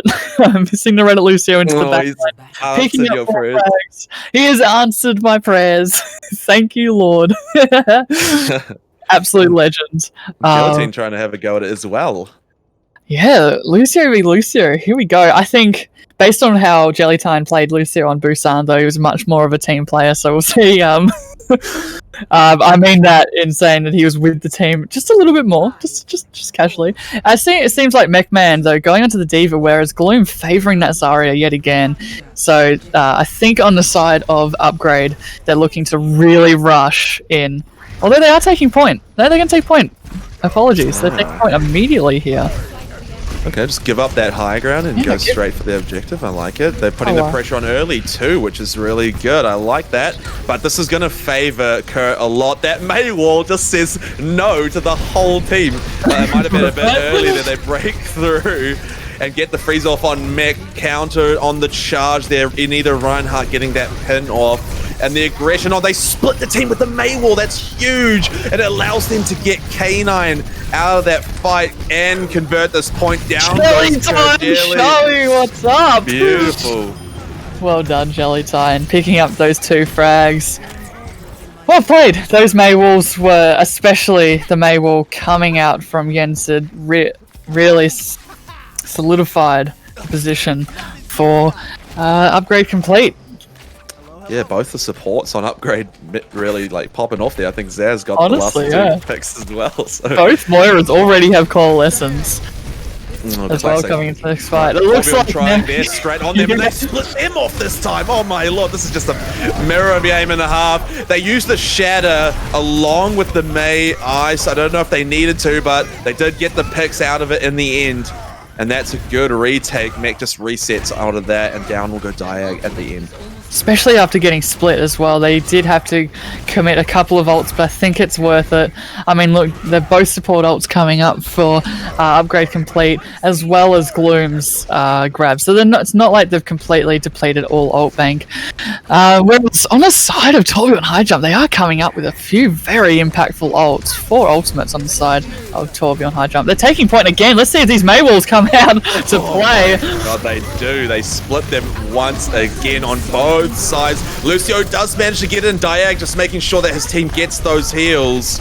Beautiful plays. Zaz getting the coalescence kill on the enemy Moira. So they've got some great advantage from the healing reduction. Wookie comes in with a great ult. Mostly eaten there by Mech though. They do manage to pick up Kurt out of it, and Wookie just says, you're gonna eat the ult, but I'll still find the picks out of that. 90%.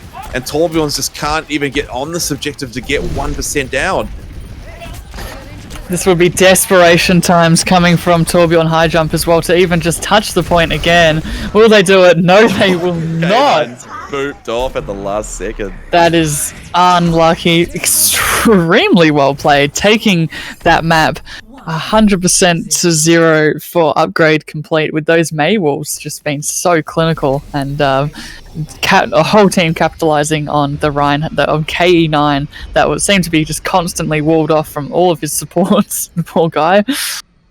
Yeah, man, those Mei walls made so much difference on the fights. Even when the Torbjorn guys managed to get their one up as well, it just was a little too late, you know, they were focused on 3 or so that was stuck and they already had done this damage. They probably had a pick by the time that wall went up. Well, that's history. Now we've got to move on to the next map, which is Sanctum. And it seems to me like K9 favouring that Winston yet again. But Captigear and Gloom... Okay, I can slow down a little bit more. Because what I was going to say is Captigear and Gloom coming out with a classic double shield, which Blizzard tried to kill off, but maybe upgrade complete can prove us wrong. Yensid saying, if Torbjorn High Jump's not going to play Torbjorn, I will. And Wookie... This is just the classic double shield on Sanctum. I have not seen this run for quite some time. It'll be interesting to see. I think Torbjorn High Jump will have to play extremely fast into here because they're obviously upgrade complete. They're just looking to poke, right? They're just looking for the Ashe and the Zen to really pop off. And obviously Torb's turret, because Torb's turret always carries every fight. Fight me. Yeah.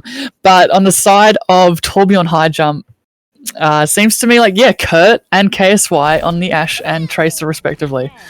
As we go back to unpausing. Yeah, upgrade mixing up that support line as well is quite cool. Just get a bit of a different flavor going. Obviously they don't want to go for the Lucio boots. Neither team has really opted for that. I'm surprised. I thought that. I'm so surprised, especially coming from Diag, my man. Yeah. Maybe it was just put down a little bit by Jellytine getting those 3 frags back. Like, damn, bro. Getting showed up a little bit. They've been showed up a little bit, but see, I think upgrade complete just coming onto the point now. It looks like they'll big fight coming out here. Although having said that, yeah, Captagear just and his team poking Torbjorn high jump. Yeah, it's enough. It's letting Gloom get on there just enough to just get this cap off slowly. But look, Cat finding Brad's there makes that all happen right now. Zen out of mechs and Gloom will pick up a kill as well as they jump on the point. Double turret kill, like you said. There it is. Player of the team. That's yeah, that's the player of the match right there. Not Yensid, just a turret.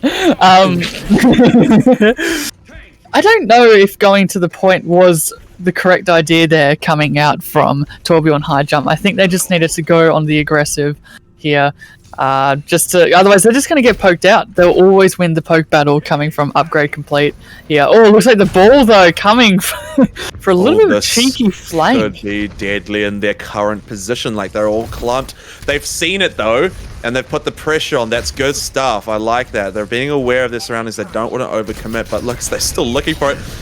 There's the pile drive amongst the team. They shut down that turret nice and quickly. Torbjorn looking like they have a good play here, but that invulnerability field is really well positioned. Nice and protected there as they just keep this pressure going. Zaza will go down though. KSY hunting nicely. Diag to find that kill, like you said. Battle Mercy coming out solid. Mech find one as well on Cap, which just means they're going to take this right now. They didn't have to commit to any ults to it either. No, KE9 picking up a triple with his primal, just punching people and showing them who's boss, but they did exactly what I think they should have done, and that's just aggress extremely quickly onto upgrade complete, just overwhelming them with the ball and Winston comp. I mean, Mechman, one fight and he's almost got mines. And look at the positioning, ready to just pop it off. Good heal to come into there, does keep them in the fight a bit longer. Them vulnerability field holds them together and they find 2 out of it. Both DPS, that's a huge gravity. Fuck, Nice play. Mechman does take cap, but it doesn't matter as the rest of the team just getting absolutely rolled by that. They do finally get on the point. Gloom starting to take that cap as they clean up Brad's on that trickle as well. Beautiful stuff. Coming into next fight though, KSY does have his blade. I wonder how he'll utilize that one, but that flux from Gloom was insanely awesome. Double support ults coming out from updated complete, so we'll see how that one goes. And I mean, KSY, unless they somehow force out having said that though, nice little I don't know what else to call it that would be child friendly, but a Torbjorn coming out, my mind went blank because it went straight to another thing. Ooh, the support's coming up with kills on that kill feed. Yeah, let's find it. Cat picking up Diag out there as well, slowed and trickled. That was a huge defensive lava to come out there just to keep those tanks off of them. Monkey jumps on the point. K9 committing a lot there to like a 1v4. I don't know if that was necessary. I don't think that was necessary. I will say though, Torbjorn high jump, they do hold a little bit of the advantage despite not having point because they've got Genji Blade and Zaz, she doesn't have her Transcendence, so he's basically got a free blade. If he can utilize this maybe with Kurt's EMP, it could be absolutely enormous. Yeah, look at these ults. Like you said, they got nothing to counter. They need to make it happen now. There's the hack to come out, the blade to follow. Down goes Zaz straight away. He picks up another 2. KSY with the 4th one as well. You just, like you said, clockwork stuff. They managed to clean it up and get this point back, but now they have to make sure these last 3 ults they have is going to be enough to hold this out. Oh, I read that like a book. That was clinical. Well done from Torbjorn high jump there. Exactly what they needed to do. EMP, especially the Zen, absolutely destroyed before he could even blink. And last fight territory from both teams here. It will be 99-99 across the board very shortly.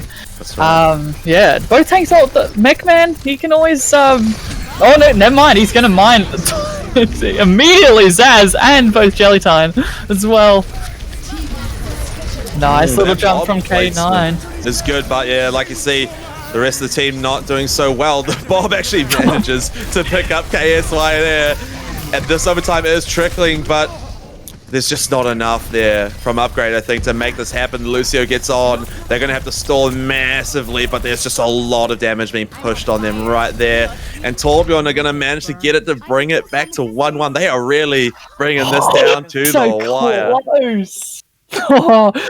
Oh, chat, we need some poggers in chat for both teams. Torbjorn High Jump and Upgrade Complete head-to-head, 1 apiece, leading into the final map of this extremely close, very exciting matchup. Now, comps, it seems like Yensid back on that Mei, which he did so well on Village, and then Wookie on that Reaper. I doubt they'll do the Zen Lucio coming out from Upgrade Complete, but prove me wrong. But yeah, and then from the side of Torbjorn High Jump, K9 on that Winston, Mechman Diva, and yeah, they're just looking to brawl on the side of Torbjorn High Jump. Yeah. It's going to be interesting to see the difference the Blizzard and the Hack make out of all that fight as well. Both of them are brawling, but with extra steps to each. So, nice little wall. Doesn't catch anyone, though. So that's the wall down. Smart play there. They managed to get the double freeze off, but didn't capitalize on it. That's unfortunate. Good pressure, though, by this Mei on that front line to keep them off. Wookie gets taken cap to fall as well from the dive. Gloom goes down. No tanks for Upgrade means that Torbjorn's team will just walk straight on. The Mei not going to last much longer afterwards as Lucio jumps around to try and stall. Not going to happen. That was a very well played. KSY really up in Reinhardt, Captain Gear's grill, just shooting him in the face.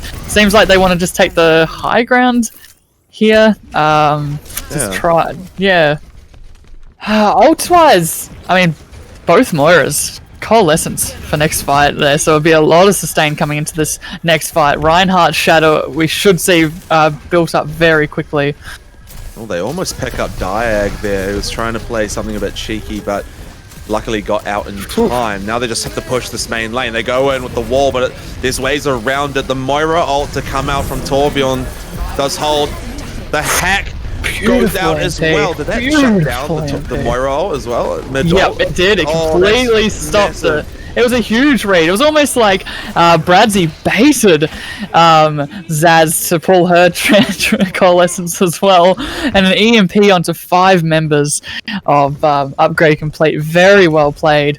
But, I mean, Upgrade Complete, they've got a ton of ults leading into next fight here. Jellytine, Yensid, and Captagear. We'll see how they utilize each. Diag, though, looking to counter most with the sound barrier if he plays this correctly. There it is. The shadow comes out by KSY, returning the favor. That sound barrier does come out, just like you say, losing Zaz early in the fight. Ate the Blizzard. Good night. Mech is just so good at that. Just shuts down the pressure, but it's just the pressure right now on these tanks for Upgrade is really a lot. They do manage to find the picks there. Work might have made this happen. That's a good Zarya ult to clean up the DPS and the Lucio, and they force out the Moira ult here. The pressure is so on at 90%. Torbjorn's guys just want to hold this that little bit longer, and they actually do have the dominance right now. I think they'll do it. The DPS are down on the side of Upgrade Complete. Oh, we break into the overtime. They pull out the ults from the monkey here as well. KSY picks up Gelatin, and now that's just a lot of healing lost for Upgrade. The ult just gets booped out of the galaxy. Wookie just gets nothing out of it, and KSY finds Cap in the making. That control of this point is absolutely huge. Yensid takes K9 out, finally dealing to some of that. That's a good ult from KSY to pick up Yensid, and they get them off. Shuts it down. GG! Oh, that was beautiful. Well done, Torbjorn High Jumpers taking the series 3-2. Of course, KSY to get here comes that blade. This blade was insane. Hacked like the whole team. He finds 4 out of it. Oh. Just no words. No words. No words. I just had to watch that. because I was where I was spectating was nowhere near that fight. Rip Yeah. my spectate skills out the window. Beautiful, well played by Torbjorn high jumpers, and of course upgrade complete.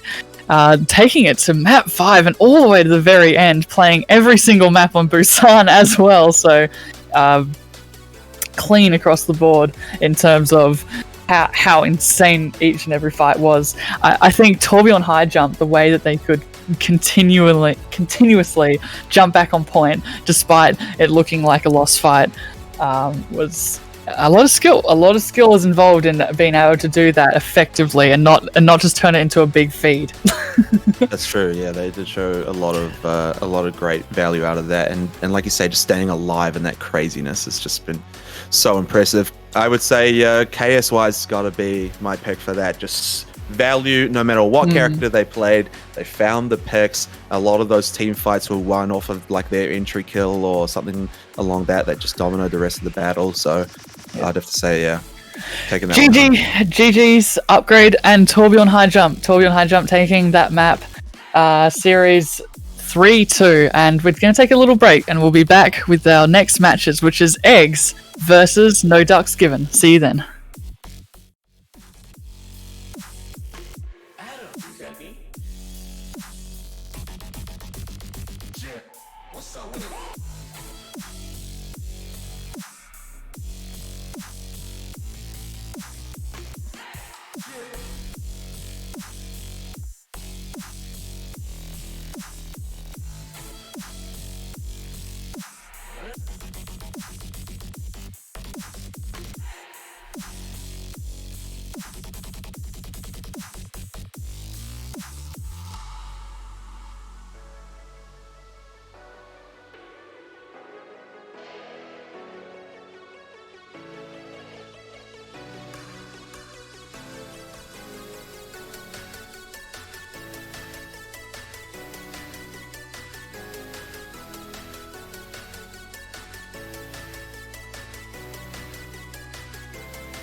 Ladies and gentlemen, welcome back to AAOL tonight. We've just seen a fantastic game between two Division 2 teams. Now we're going to get ourselves a Division 7 matchup with No Ducks Given and Eggs. Pep, tell me a little bit about these guys. I shall indeed. So Eggs, their team formed over a year ago. It was originally an all-female team, and it comes from the Scrambled SR range at the beginning when it first set up. No Ducks Given, interesting things to note is it was originally another free agent team made in June of 2018. I believe it was Season 2, if I remember correctly, and then name inspired from by a previous team. Sudden and Maha were on called Duck Six, and it's one of the oldest teams in AOL. Now they have won. Both teams have won 4-0 in their division. So this is the first time they've gone head to head. So these are the highest teams in Div 7 going versing each other. So it'll be very interesting to see because none of them have dropped. I think on the side of Eggs, they've only dropped 2 maps in total, and then on the side of No Ducks Given, they've only dropped 1. So this is going to be a very intense and fast-paced fight indeed. Watch this one be a 3-0 or something. The previous one we thought would be uneven. Right? So now it would be a complete turnaround of events. If we want to just a real quick rundown once again on the players, I'll go as fast as I can. Side of Eggs, we've got Gal on the main tank, Zeno on the off tank. We should have Shiro, but unfortunately he couldn't make it, so he got subbed out for Australia. Tronic on the hit scan, Pi on the aim support, who was one of the original team members and also the captain, I believe she is, and then Store on the main support. On the side of No Ducks Given, they've got Etobler, Legacy Pro, Koopa Trooper, Sudden Knight, Skull Candy on the support, and then Acorn also on the main support. Done again. Here we go. Yeah. So that No Ducks was originally a free agent team, I believe. Yes, it was. It definitely was. Coming together, signing up for AOL, and they're still together. So they must friends, best of friends, clearly, because they've been now together 2.5 years. That is a long time. Usually, you don't get teams around longer than like 6 months around this time. Like as soon as COVID started, everyone sort of got in teams and everyone got busy again. So it's great to see No Ducks still alive and so probably they know the ins and outs of each other and their plans down pat. Sanctum again for our first map of Div 7 Stage 2 Week 5. Yeah, I think it's going to be interesting to see how these two teams kind of balance out with each other, seeing as though they both have really good runs. Really good set. So this first map for us is going to be quite interesting. We'll see a lot coming out. It might be really even. We might find it really one-sided. But I'd have to say that I think I've seen a few of these egg players around in other places too. So maybe just in like online, maybe on quick play and that kind of thing, because I recognize some names. But really good players, of course. Really solid players. Indeed. So Tronic going on to the Soldier 76, which is I find quite interesting. We'll see if those buffs that Blizz gave him will be the deciding factor in this matchup. The classic Reinzar with the Reaper Sombra, which we saw so much of in that last matchup. Just looking like Eggs taking the point, wanting no ducks given, coming straight to them.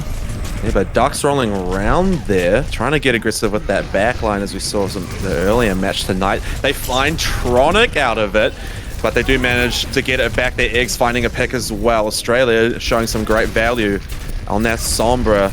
But look, Toddler's just trying to get aggressive on that front line, trying to get that hammer swinging right in there. Pi. That's a nice hack onto Pi. Instantly deleted by Legacy Pro. Just gone. Good pressure onto the point as well. Now that Coalescence doing a lot of value as they try and find the pickup out of it. They don't find the kill from the Coalesce, but it will be the Ana and Galileo to fall there. Great play in the end. A scrappy fight, but working out well in their favor. Really well played. Tronic just given no space to be able to shoot on the Soldier 76. Getting caught out, of all people, Legs getting caught out in that fight there. And you can see just how far up No Ducks Given are holding Eggs here. Yeah, oh, there we go. This actually might be a really good play. They do find the pickup really quickly. Both tanks to fall, but they trade out their Reinhardt and them making Australia finding good value with the damage. But when the frontline tanks can't stay alive in the fights, it's going to be a fight lost.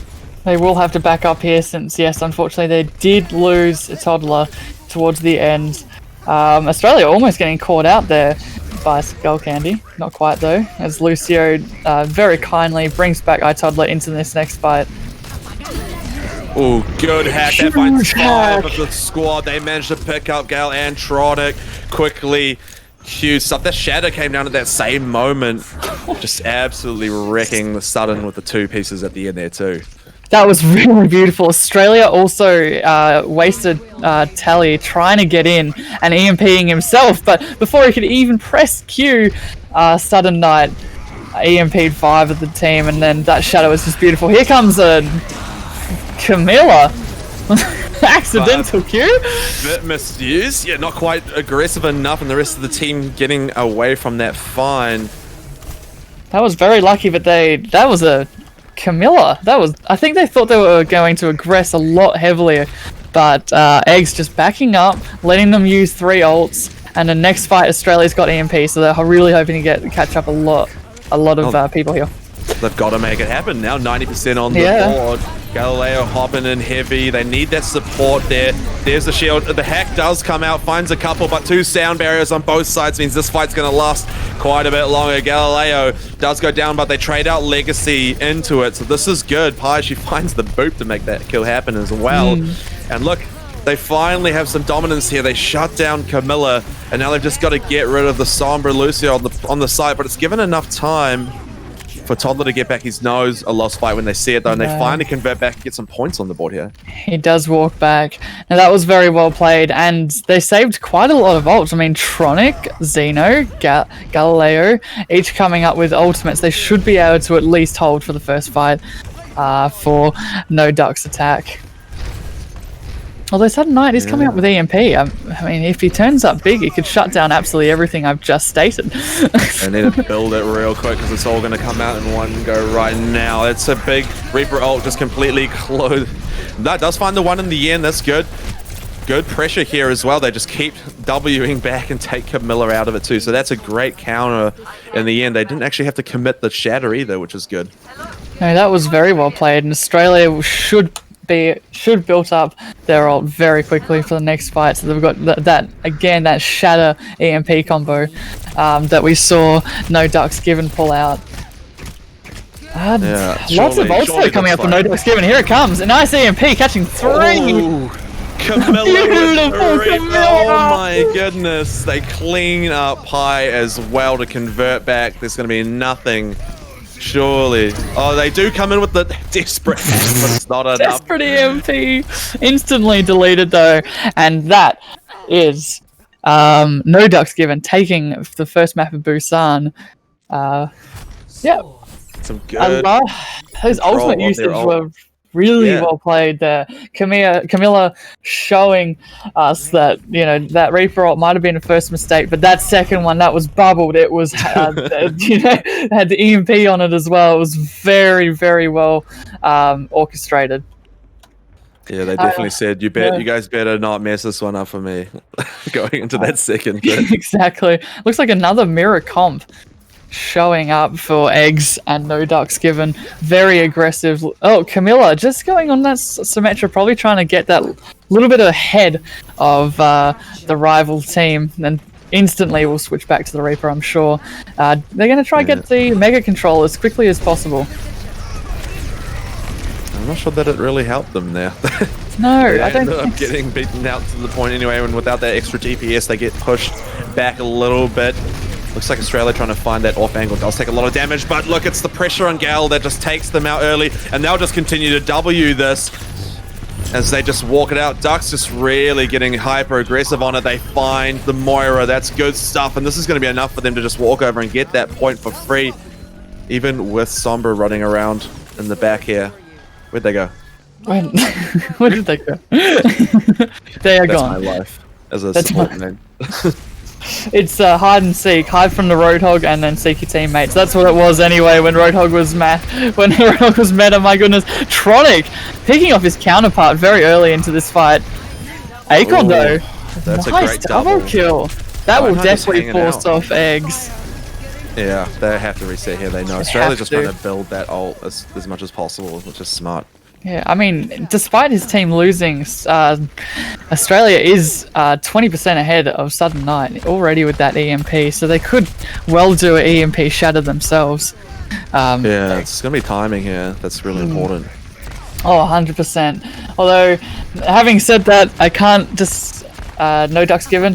Lots of odds. Oh, here comes an EMP catching 5 members of the team. Coalescence also coming out from Stu, trying to keep his team alive, and it works. Australia and Galileo able to keep his kill the rest of the team. This should be an easy fight wrap up there. And they've got first ticks on the point. No Ducks Given though, able to get that 60%. 60%. That's a big chunk. That really is quite a bit of value. But I think that's still 2 fights worth. I think if we're above late 70s, that's when it starts getting a little 1 fight territory here. Oh, Tronic almost catching Camilla early there. Nice Earth Shatter. Okay, good Earth Shatter to come out there from Gal. Makes them find Toddler, and that actually was really smart. He actually managed to split them nicely out of that. They lose Australia in amongst the madness, but does not matter as they clean up the rest. The Zarya, is she going to be taken? They do find Zarya. Well, maybe they'll get up to that 60% now after all. I mean, I had my doubts with how many ults Ducks have. In fact, they didn't actually use any, so look at their lineup. 6 ults going into next fight. Although, having said that, look, Eggs, if they plan correctly, they could win this one. But hey, I think this is a No Ducks Given fight here. Nice EMP catching one person, only Pi, but he did have that sound barrier. No sound barrier provided on the side of Eggs. Ooh, good ult in the end by Tronic to get the finishing touch. Toddler trying to return some of that damage out of this madness. Good pressure though. Look, they've actually coming out with a sound barrier in the end to make the fight continue. It isn't enough to keep Toddler alive at so much damage output.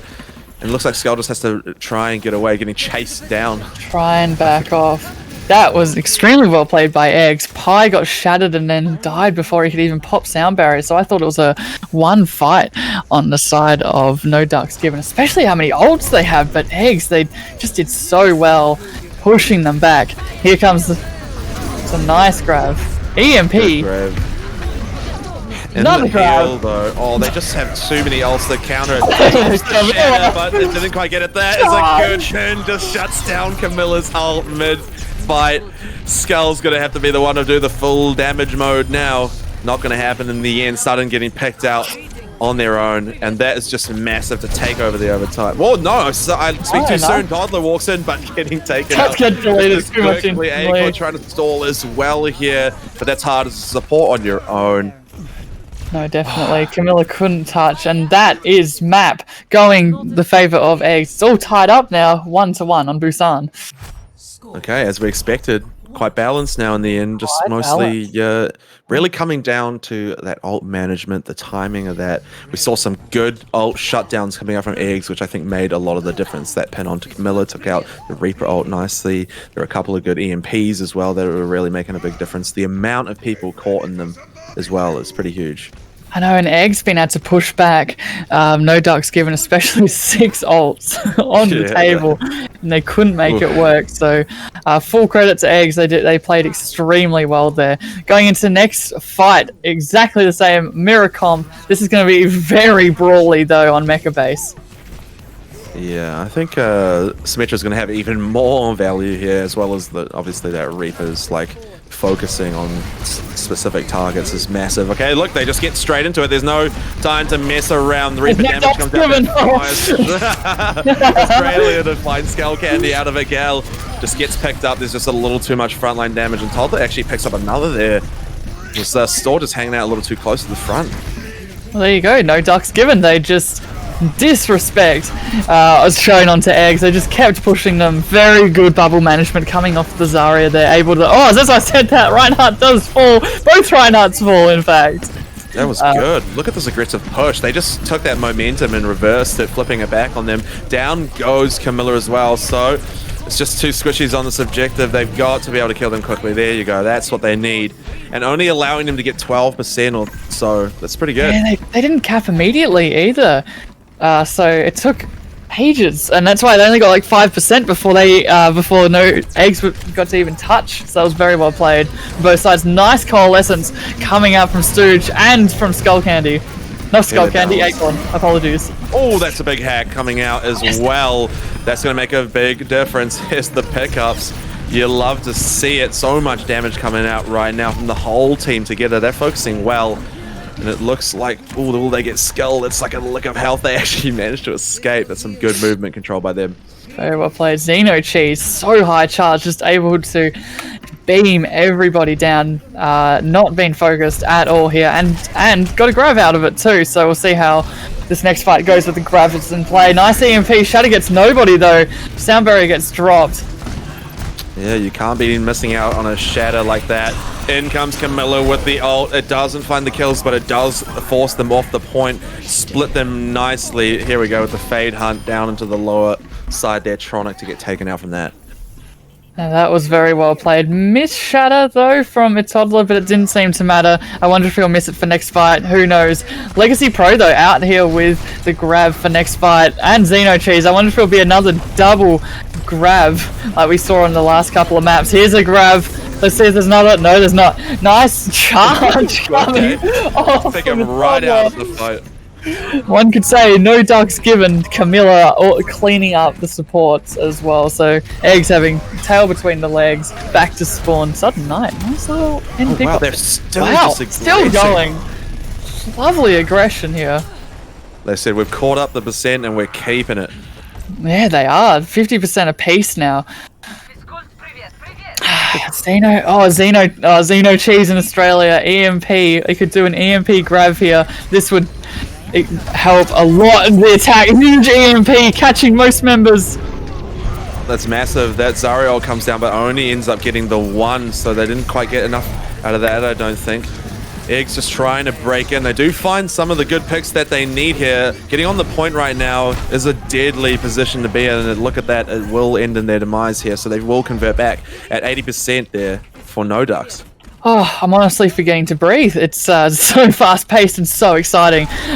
These fights, Trionic and Camilla, it's who can press W the hardest as Reaper and who's coming out on top. Next fight, it seems like Galileo was hacked early though. You can't use a shatter. Oh, gets absolutely wrecked by that shatter. Cannot shield it either. So that's huge, that hack right there. That made all the difference as they just walk onto this point. Moira on 1 HP, just timed well with that whack, sorry. A lot of output there. And look, they're trying to stall, but this is a lost fight indeed. As Lucia falls there as well, she was not going to live. I have to retreat. This is last fight territory on the side of Eggs. Come on, Eggs. Let's go. Australia, nice little hack onto Legacy Pro. That's no bubbles. Hence the shatter. It stops the charge. Camilla coming in with the ult. It does put a lot of pressure. Counter ult. Doesn't matter though. I don't think it does. Camilla. Oh my god. Camilla. Beautiful shots. And that is it. No Ducks given. Winning Busan 2-1. A solid performance by them to make that happen as well. Solid performance. Beautiful support play. Beautiful from Camilla. Here we go. Play of the game from Camilla here. The hacks coming out from both Sombras were incredibly good. This is the hunt. This is the hunt, yeah. Gosh, doesn't even turn around to fight. It's like, no! Oh no! 30 enemies EMP'd from the side of Australia. Huge. That's wild. We had Xeno Cheese. I thought he was high charged. He had 33 high charged and 43 elims in total. That is a very good Zarya play. Damn, that's absolutely crazy. I mean, it's the value that we're getting out of some of these EMPs is pretty massive. Like, just then we saw the Reinhardt, which he almost killed someone with the charge, but just got stopped in their tracks from that EMP just over the top. So much value out of it. There was so many hacks there where I was like, okay, so Reinhardt's going to shatter. And then out there, Sombra just hacking, and then their Reinhardt shattered. And that was wild. I loved that play so much. And just instantly deleting the Reinhardt coming from Eggs. Very well played, both sides extremely close, almost 99-99 each map, so keeping it close. Yeah, I'm looking forward to this. So it looks like, is it going to be Eichenwald on this next one? Yeah, yes. Eichenwald again. Who's this going to favour? Good question. I'm loving Australia on the Sombra. I think he's coming to his own, he or she coming into their own. Really good hacks from the side of Eggs, but I'm gonna have to give it a little bit to No Ducks, given I feel like their pressure and the way they're planning fights is just a little bit better than Eggs, but I'd be more than happy to be proven wrong. Xeno Cheese with that Zarya, very high charge, pretty much consistently as soon as he walks out of the spawn doors. So, and support players, both sides, keeping their team alive. I mean, what more could you do there? Especially in a brawl, that's literally it. It's keep your Reinhardt alive, and No Ducks given just did that a little bit better. Yeah, that's for sure. So, I mean, we've got a great two teams here. I'm kind of, you can see it is very balanced here already as well. Like, it's not too one-sided, which I'm enjoying a lot. And the mirror matches is just really emphasizing that even more, in my opinion. Really showing who's boss. It really is. It's just a power play of who can play that comp better and more effectively. Especially as we're going into Eichenwald, if we get two mirror comps, we'll see who can defend and who can attack better with those specific comps. We're seeing a lot of that brawl. Excuse me, hang on. Yeah, sure. So, what do we got here? Nothing at the moment. Eichenwald, though, I am so hyped. I wonder if we're going to see any of that Winston Diva coming from the side of those Div 2 teams we saw earlier. Because right now they're really favouring that, get in close and shoot them in the face, brawl style. And yeah, it looks like they still are from the side of No Ducks Given. They're still liking that Sombra, Reaper, and the Reinhardt Tsar. But Eggs, they are on the attack, so they can always switch up. But I think they are going for the more pharmacy poke style. Be interesting with what tanks they pick. Galileo on the Hulk. Interesting. Maybe hoping to get that stray hook onto Camilla or Yeah, maybe. I mean, they could probably find a lot of value out of that with the pharmacy as well, able to chip down at that Reaper. Maybe they're planning on, get them down a little bit, get the hook off one burst, and then they just don't have to deal with it. But and this also could also go the other way. I actually think it's shield break. Honestly, like Galileo will be able to just instantly delete a toddler's shield, especially Australia on the Hanzo. That storm arrow will come in handy very quickly. Australia already into the back line, just building that EMP, already at almost 20%. You love it. Pharmacy getting up high. Tronic looking for that angle, and that's actually split them up nicely. Acorn finds the skill orb into the back line to take Australia out, the whole country in one go. Galileo, there it is, like I was saying, does get Reapered out of it. There's the pickup as well. Farrah gets a little too close to the floor there, and Tronic not going to get a good one out of that. Taken Stranger, I don't know if you saw this, but there was a huge hack from, was it Mahaha, onto that Farah. Made sure that she was on the ground and she couldn't push at all. So it was really well played. No concussive blast or anything. A little bit of a switch up though. Australia now onto the Reaper and Trionic onto the Maid. I think they're opting for a little bit more of a brawl style. They're matching now. Galileo onto the Reinhardt. Xeno Cheese onto the Zarya. Yeah, here we go. This is just almost a mirror match. Although Mahaha is on that Sombra instead of and Trionic on the May. So interesting if Wolves come into play again here. Yeah, they will. That's not quite enough to seal it off, though. Acorn finding a good ult here and puts the pressure on Tonic. And Galileo shield falls, so that's not going to be a good position to be in again. Back to the spawn point. There you go. Well, because the switch was, after 2 fights, they are now very ult economy is at an all-time low. They're having to do these almost eco pushes, getting absolutely rolled so that they themselves can build those ults fast enough. I'm loving Acorn. Their coalescence, picking up, 1 or 2 kills and then keeping that Reinhardt alive so a toddler can just, MW pretty much into their team, getting a lot of value and getting shatters in one or 1.5 fights, really. Yeah, that's right. She is finding a lot of value. Look, these two teams already in this choke point. They're just really poking away. Like, I think of that early on. That's a good hack, though. Comes into the backline. The May wall just not enough to split them apart, so they clean up a good couple of kills. Skull finding the DPS they need to take Store out. And now it's just the Tracer in the backline. They try and get rid of Australia, getting a little bit aggressive with that, and will get taken out in the end. Yeah, Australia was hacked, so no escape for Australia there. That was really well played. That Mahaha and the toddler immediately EMP shattering, and what could they do? They couldn't do anything on the side of Eggs. They just had to take that one in the face. Coming up to next fight though, Galileo does have a shatter of his own. Australia has switched off to the McCree though, so I wonder if he's trying to shut down Camilla with his upcoming ult. He will use. Yeah, has a score. There it is, though. Camilla straight into the midst of it, finds the double legacy to take out Galileo, and they've just held this push off before it even started. This is just madness. And he was also bubbled as well, Camilla, so he couldn't have been flashed even if Australia tried there. Very well played on the sides of No Ducks Given. This is just unfair. But look, they invested a lot of ults into that, so maybe Galileo can have the shatter here. They've just got to get rid of Toddler's shield, though, and I think they're struggling with that. That's a good wall, but still not enough to block. That's a huge wall, though. Toddler's going to go here. Surely a Toddler's focus on Toddler. Toddler does eventually go. The shatter does come down and it finds 3, but they actually pick Galileo up in the midst of it. Oh my goodness, Camilla's just insane.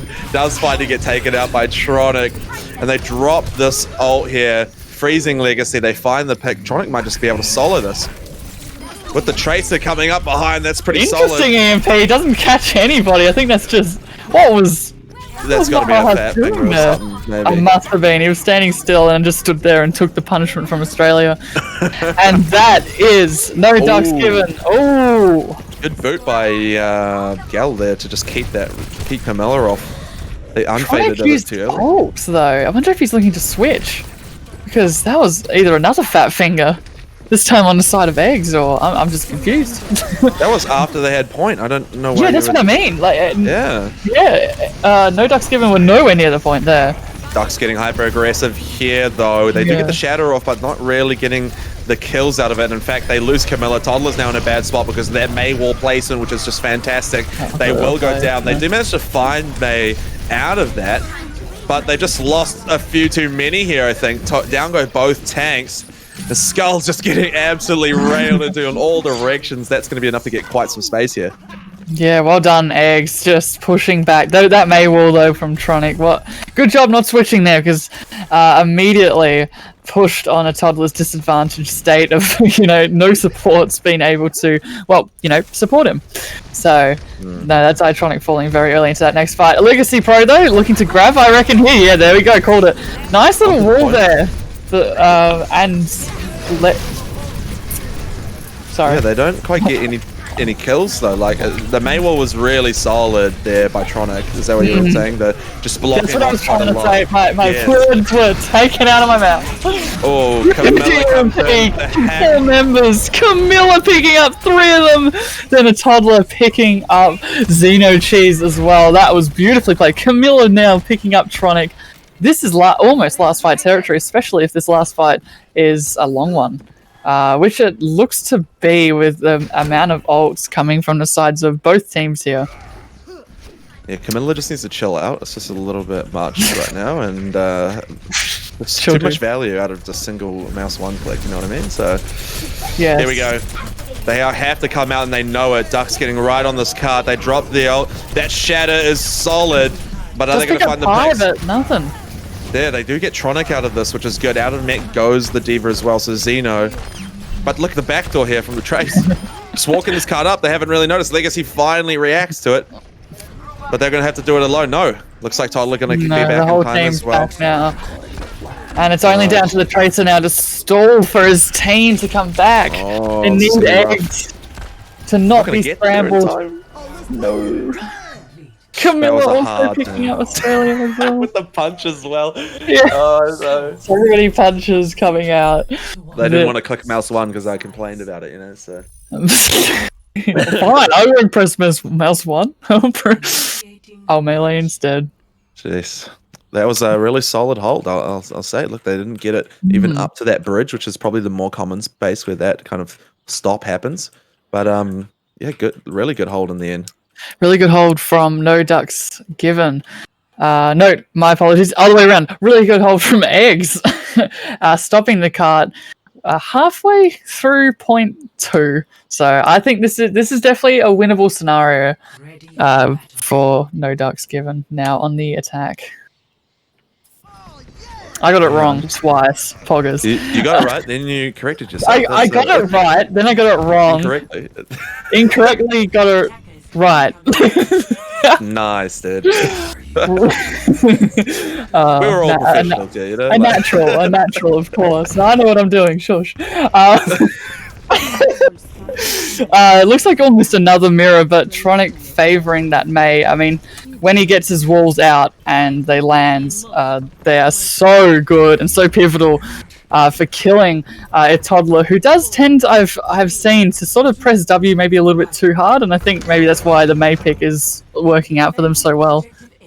Well, pressing W too hard might actually work in their favor now, and true. See how that goes, because they're playing a smart going off on their left side here instead of just walking up the front and giving all that ult charge away for free. Look at this aggression. I love it. That's massive. They pick up Tronic out of it.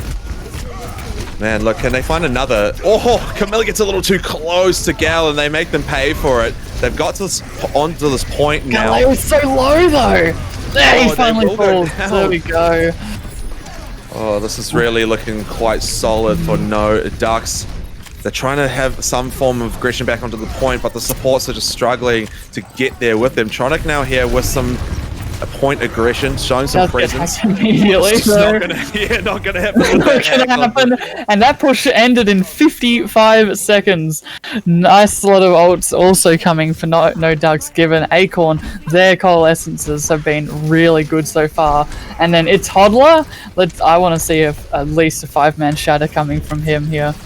Skell's just having a rave on the card on his own as the rest of the team continue to fight. They keep the pressure on. I like it. This is really smart because they don't have to go that far. They know if they get that on, that's a massive shot to come out from Toddler.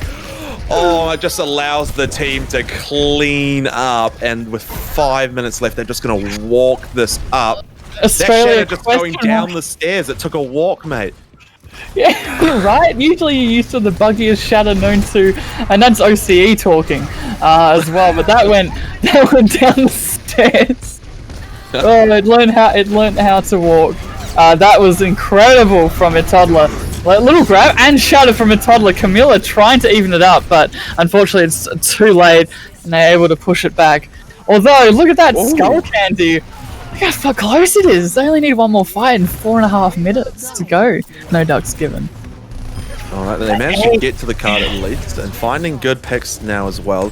That was really good by them to get so aggressive as well. Ducks managing to hold them back. It just slows their movement to that point really heavily. And you can't just walk past, you have to address the threat, you know? So that's this is going to be, I don't know, 4 minutes left. They've got to push it, what, a couple meters? This is going to be really rough for Eggs. They have to play very smart here. Especially with Legacy Pro, I reckon he's going to immediately grab as soon as he gets it here, especially with Mahaha having that EMP ready to go. Surely he's EMPing. That would destroy the Lucio's sound barrier.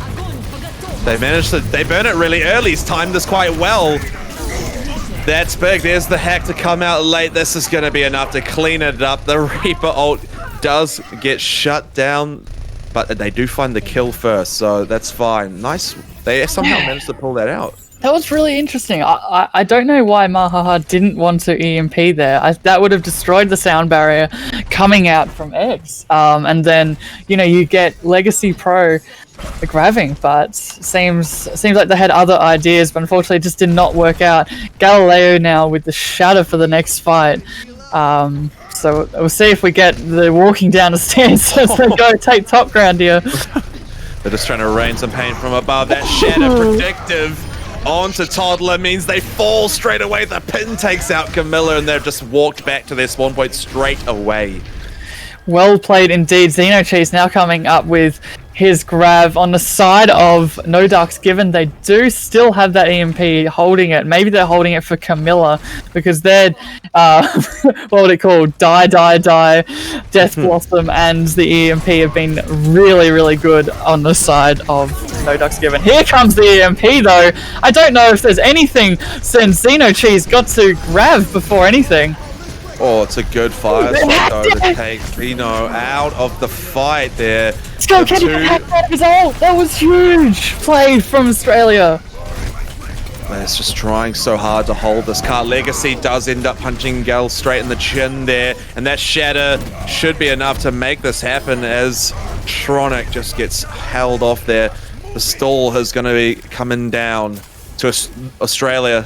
Australia's got EMP though. I wonder if he could do something amazing with this. Here it comes out now. The whole Hacks team. Everybody. There's just no one to answer to it, and they're going to walk it up.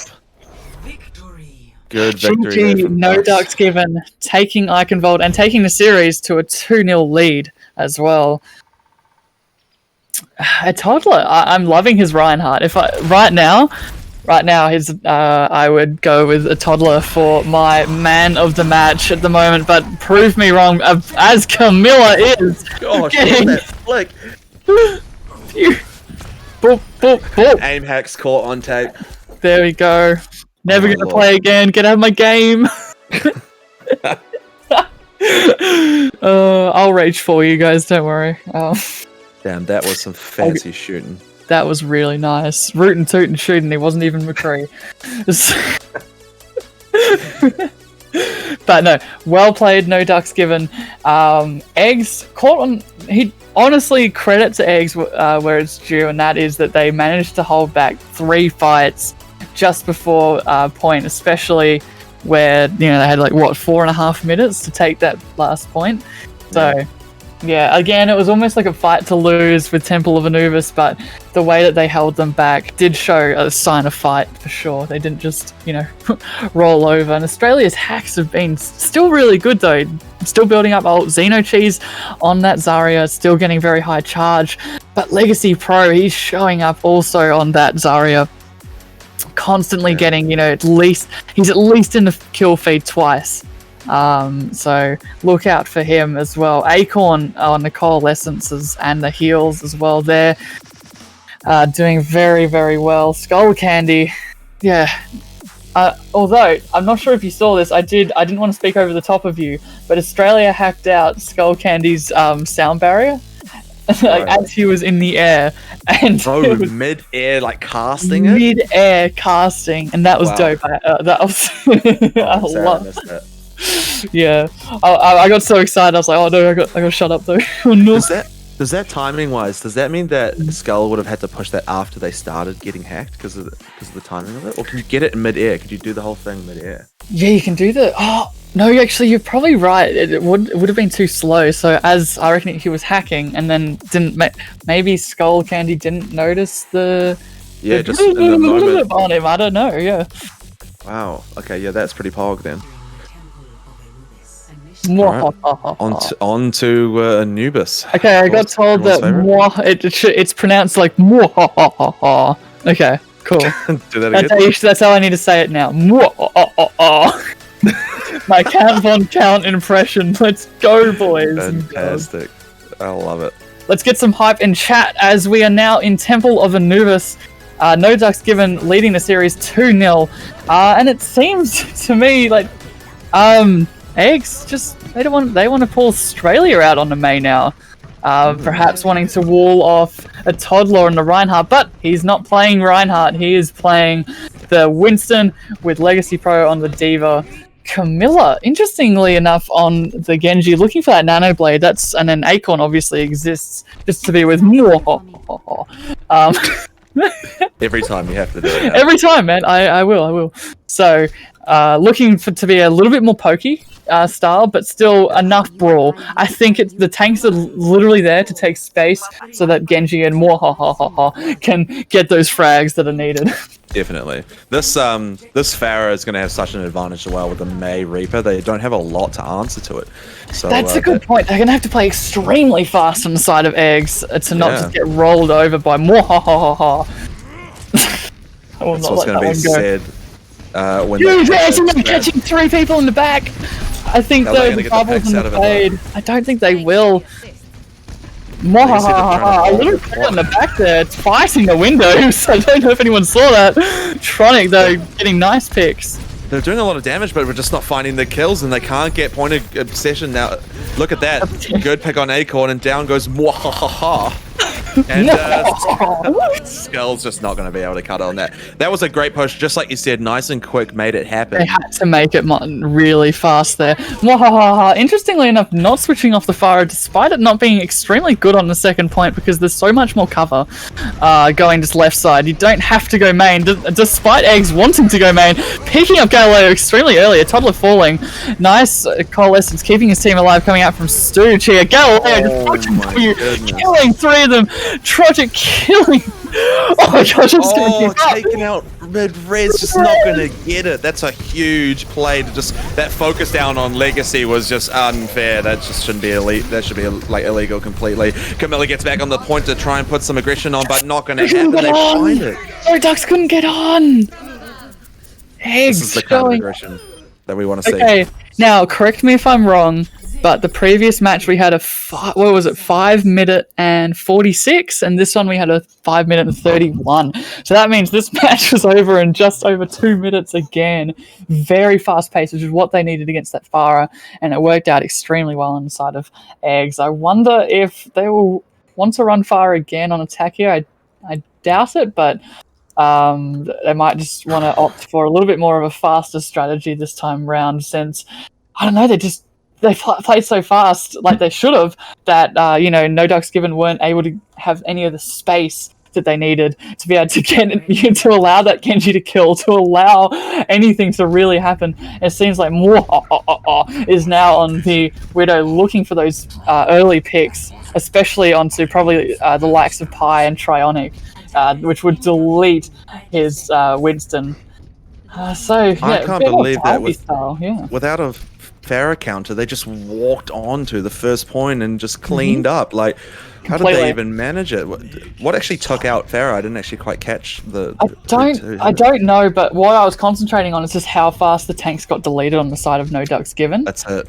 So there was no space, right? So there's no space, so the Farah couldn't, have any space to pop off, and just got ignored. And that's what you need to do. You either ignore the Farah or just constantly concentrate on her. And they did the former, and it worked a treat for them.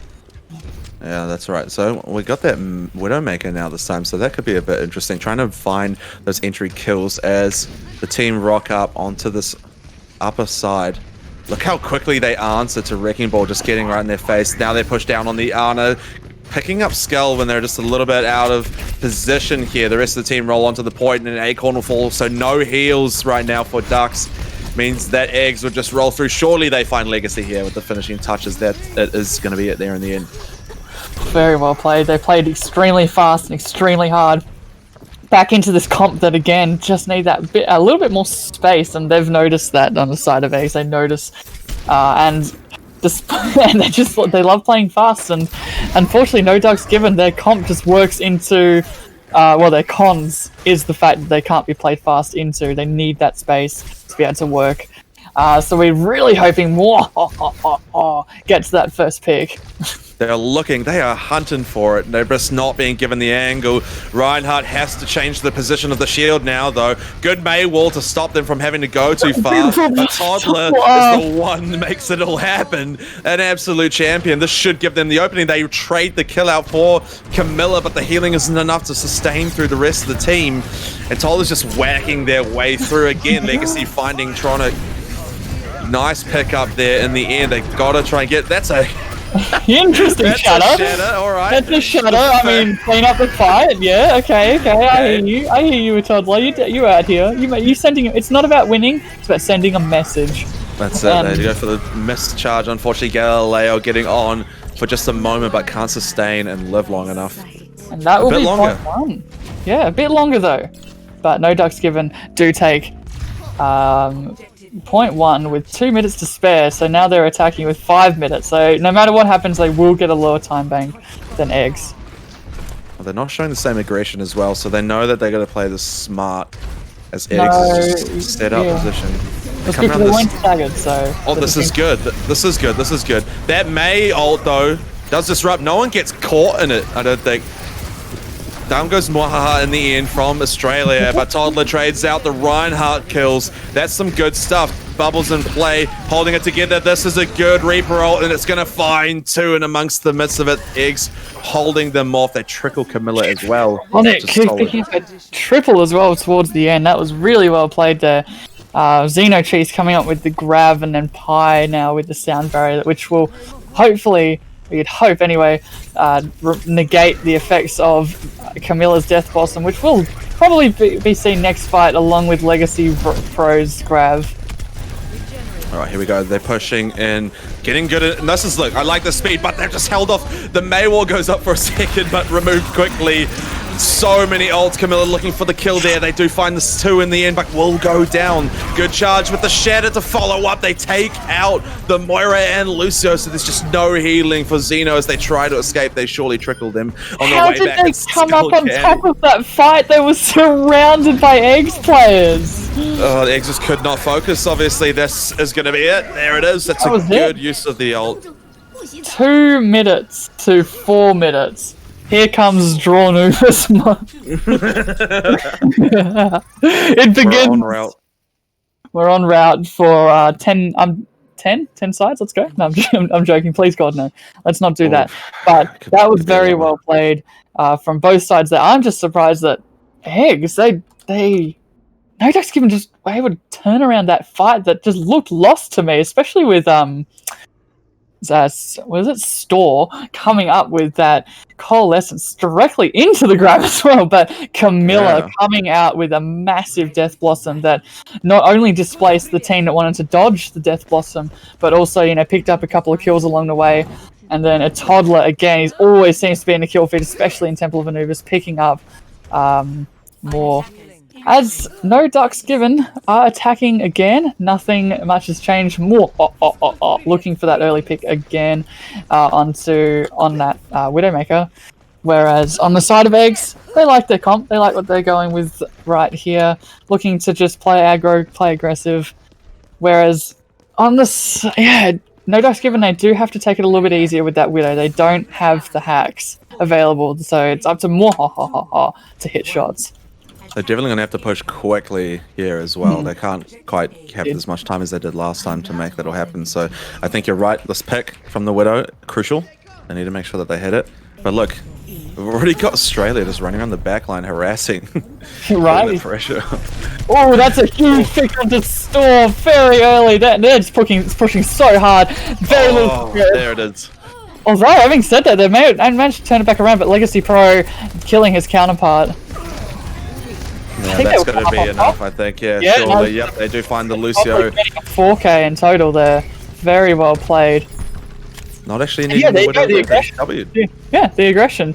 And the unfortunate death early from Store. Just, no heals. There's only Pi, and Pi can only do so much. Lucio can only exist so hard. So, very good aggression shown from No Ducks Given. We'll see if we can see that same aggression here. Point to attack with 1 minute and 31 seconds remaining. I like it. They're already mixing it up, but look, I like this play. They're tracing them around as well. Ducks are really all over the place right now, but they still find the pick. The Shatter comes into the back line to get Xeno. Legacy cleans up Store as well, so this might be a chance to get in. No, they lose Skull and Camilla. This still might be winnable, though. Look at them aggressing on. Lucio's trying to stall as long as they can. No, she falls in the end. The charge onto the point, but held down. The bubble might just keep them in the fight for a little bit longer. The hack on Toddler means they have no shield, so they just gotta keep swinging, and it's gonna cost them both Reinhardts to fall there now. Acorn going down for Ducks means they haven't got the healing with the Transcend here. They are going to be able to push them back with that extra healing. It's just two Reapers having a fight off in the corner extra. I saw that too. Not going so well for Camilla though. Right on Store. Great heals during all that fight, the fights, and then picking up, the Reaper as well. But hey, look, they've got a tick. No Ducks Given at least have a tick for their defense here. Oh, very early pick from Trionic, picking up more. This is bad for them.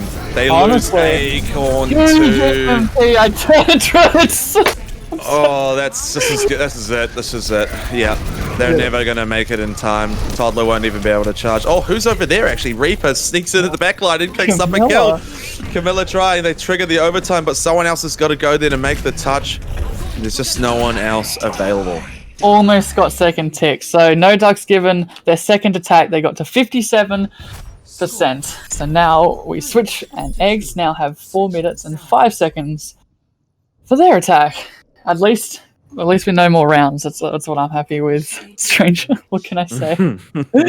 Well, 2 minutes is not a lot of time to work with, so I think, like you say, getting that tick is actually really solid. They might even be able to hold this, though. We've seen them do pretty good earlier on at this first point. So yeah, I'd stand behind that too. That I reckon they could do really well here, and also they almost got the second. Yeah, so No Ducks Given, they're at a bit of a disadvantage time-wise, but look, it's not like it's.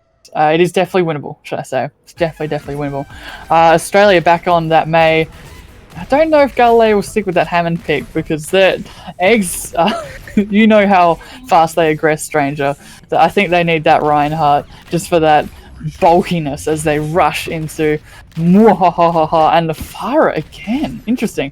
But I see that Camilla's back on that Reaper. Maybe just try instead of the Genji, just a little bit more front lining. I think that's what they need. And instead of the Monkey Diva, we've now back to that Zarya Reinhardt. So, at least you can stop them for a little bit sooner. And because Monkey, he can only survive so long, whereas it does feel like Reinhardt can really get nitty gritty in the fight with his hammer.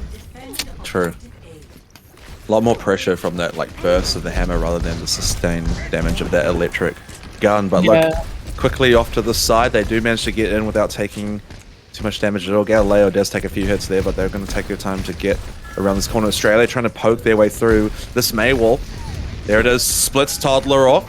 They do get the pick out of it as well. That's beautiful, but Mwahaha taking out Pi in the back line with their pharmacy, and they're a bit free to do what they want, finding a second. They've got to get on this point and help the rest of the team, though.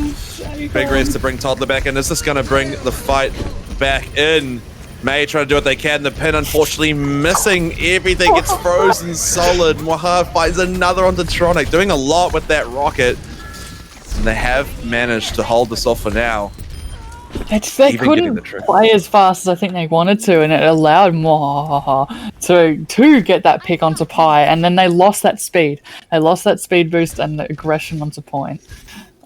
So very well played from No Ducks Given. They're able to fight another day, and they really need this. They need it. Even one more fight would be amazing. Despite if they even lose this next fight, at least they're in a better mindset. Interesting, Barrage does pick up Galileo. That will not be rezzed. No mercy, and there might be just push on this, wouldn't you? Yeah, surely. Yeah, now they should. No Reaper. Oh, this is it. They roll it back nicely. That pick was crucial, actually, in making that happen. And again, holding it solid. This is looking really good for them. No Ducks Given is now in a really good state. They're almost at 2 minutes, which is what they started at. So, look, credit to them. They've done very, very well. Especially, they're coming up with really pivotal ults. Both tank ults, both support ults, and Camilla with the Death Blossom. So, they're in a really good spot now, Stranger. That's right. They really want to take this. If they win this, this is it, right? This is the third. This is it. Yeah. Point. So well, what did you say? Well, this is their chance to take it home. They must be feeling that. I'm sure it's a good split wall of the shadow. Oh my goodness. There's no answering that. I can't help but get excited over that sort of stuff. They didn't even use the blossom. Was that 5 members? That was just absolutely enormous. They got lost for words. That was just beautiful. Really well played. Trionic now onto that almost desperation pick on the Widow, just trying to get an early pick, but they're playing so grouped up behind that Reinhardt shield. It's going to be tough. Australia, I see him in the backline. He's trying to look for a hack, but No Ducks Given. Very good defense so far. He's hunting. He's really hunting. He's really hunting. He's having a big thing. I think it's more like, okay, this guy's here, and here. It's more... Oh, nice hack onto Farah, though. Okay, they'll be able to push in almost for free. They do break in. This is good timing. That ult use is great. They combo it up with the Moira. But down comes the Justice Pie. She cleans up the kill in the end, but the reverse shatter finds most of the team. Camilla coming in with the triple. You gotta be kidding me. Oh my goodness, just shuts that whole thing down straight away. That was absolutely perfect. Galileo unfortunately does get picked off, but does swap back to the Hammond, hoping to get back. Oh no, my bad, I got the teams completely mixed up. Hammond probably trying to disrupt the defense, should I say, but misses the pile driver completely. Unlucky. Back into the fight thanks to the Mercy Res, killing off Store, which is a lot of sustain that they desperately needed on the side of Eggs. This could be it. Eggs, they're looking like they're just too spread out to make it happen. They lose Pi, which means all their healing is gone. Down at the back, Australia. Tronic to go. They got 7 seconds and 2 tanks to dive on and stall with 1 healer. But with the Pharah in the sky, there's not going to be able to do much about it. That's a good ult there to come out from the Zara to hold them away. That Shadow not having the effect they wanted, but I don't think it matters anyway. As it does not matter. That was the victory Shadow more than anything. Camilla picking up 3, and that is GG to No Ducks Given, winning 3-0. 2-1, 1-2. No, 2-1, 2-1, and then 3-2. Very well played, GG across the board. Fantastic match, truly. Real quick, player of the match, you got one? Oh, I think we can all agree, Camilla. Yep. Yeah, yep, I'm loving Camilla. Camilla on that Reaper, constantly shooting. Shooting Galileo in the face. I'm not gonna lie. I did love a toddler and his huge Reinhardt big brain plays. Legacy Pro started off a little rough on Zarya, but I think remembered how to bubble people and just was beaming people down. Building grabs so fast. So well done, and that is your result for the Div 7 Eggs vs No Ducks Given. No Ducks Given taking it 3-0, and the match before we had Torbjorn High Jump and Upgrade Complete. Upgrade Complete, very close match between these two, but Upgrade Complete just getting the win 3-2. Yep, some great games tonight. We've seen some awesome Overwatch. Definitely It's unfortunate that they rolled it up here, Ducks, on their own, but I think still a fantastic match, and we saw some awesome stuff. I'd just like to say that Ducks, I think, as a team, really, like, they played off each other's ults really well and timings, and you could see it at the end there in those last few holds, how much of a difference that really makes. So it's some great play by them. And Eggs, though, having a great season, really, as well. So this was like one of the only matches that they've had a rough time, and what more of an opponent to come up against to do that than Ducks, you know? Yes, well, thank you so much for tuning into Season 11, Stage 1, Week 5. I think, if I'm right, that's the end of the stage, so we'll be back in 3 weeks. Am I correct? For our next match? And for Stage 2, is it? Or for the next one? Yeah, Stage 2. So stay tuned, and good night.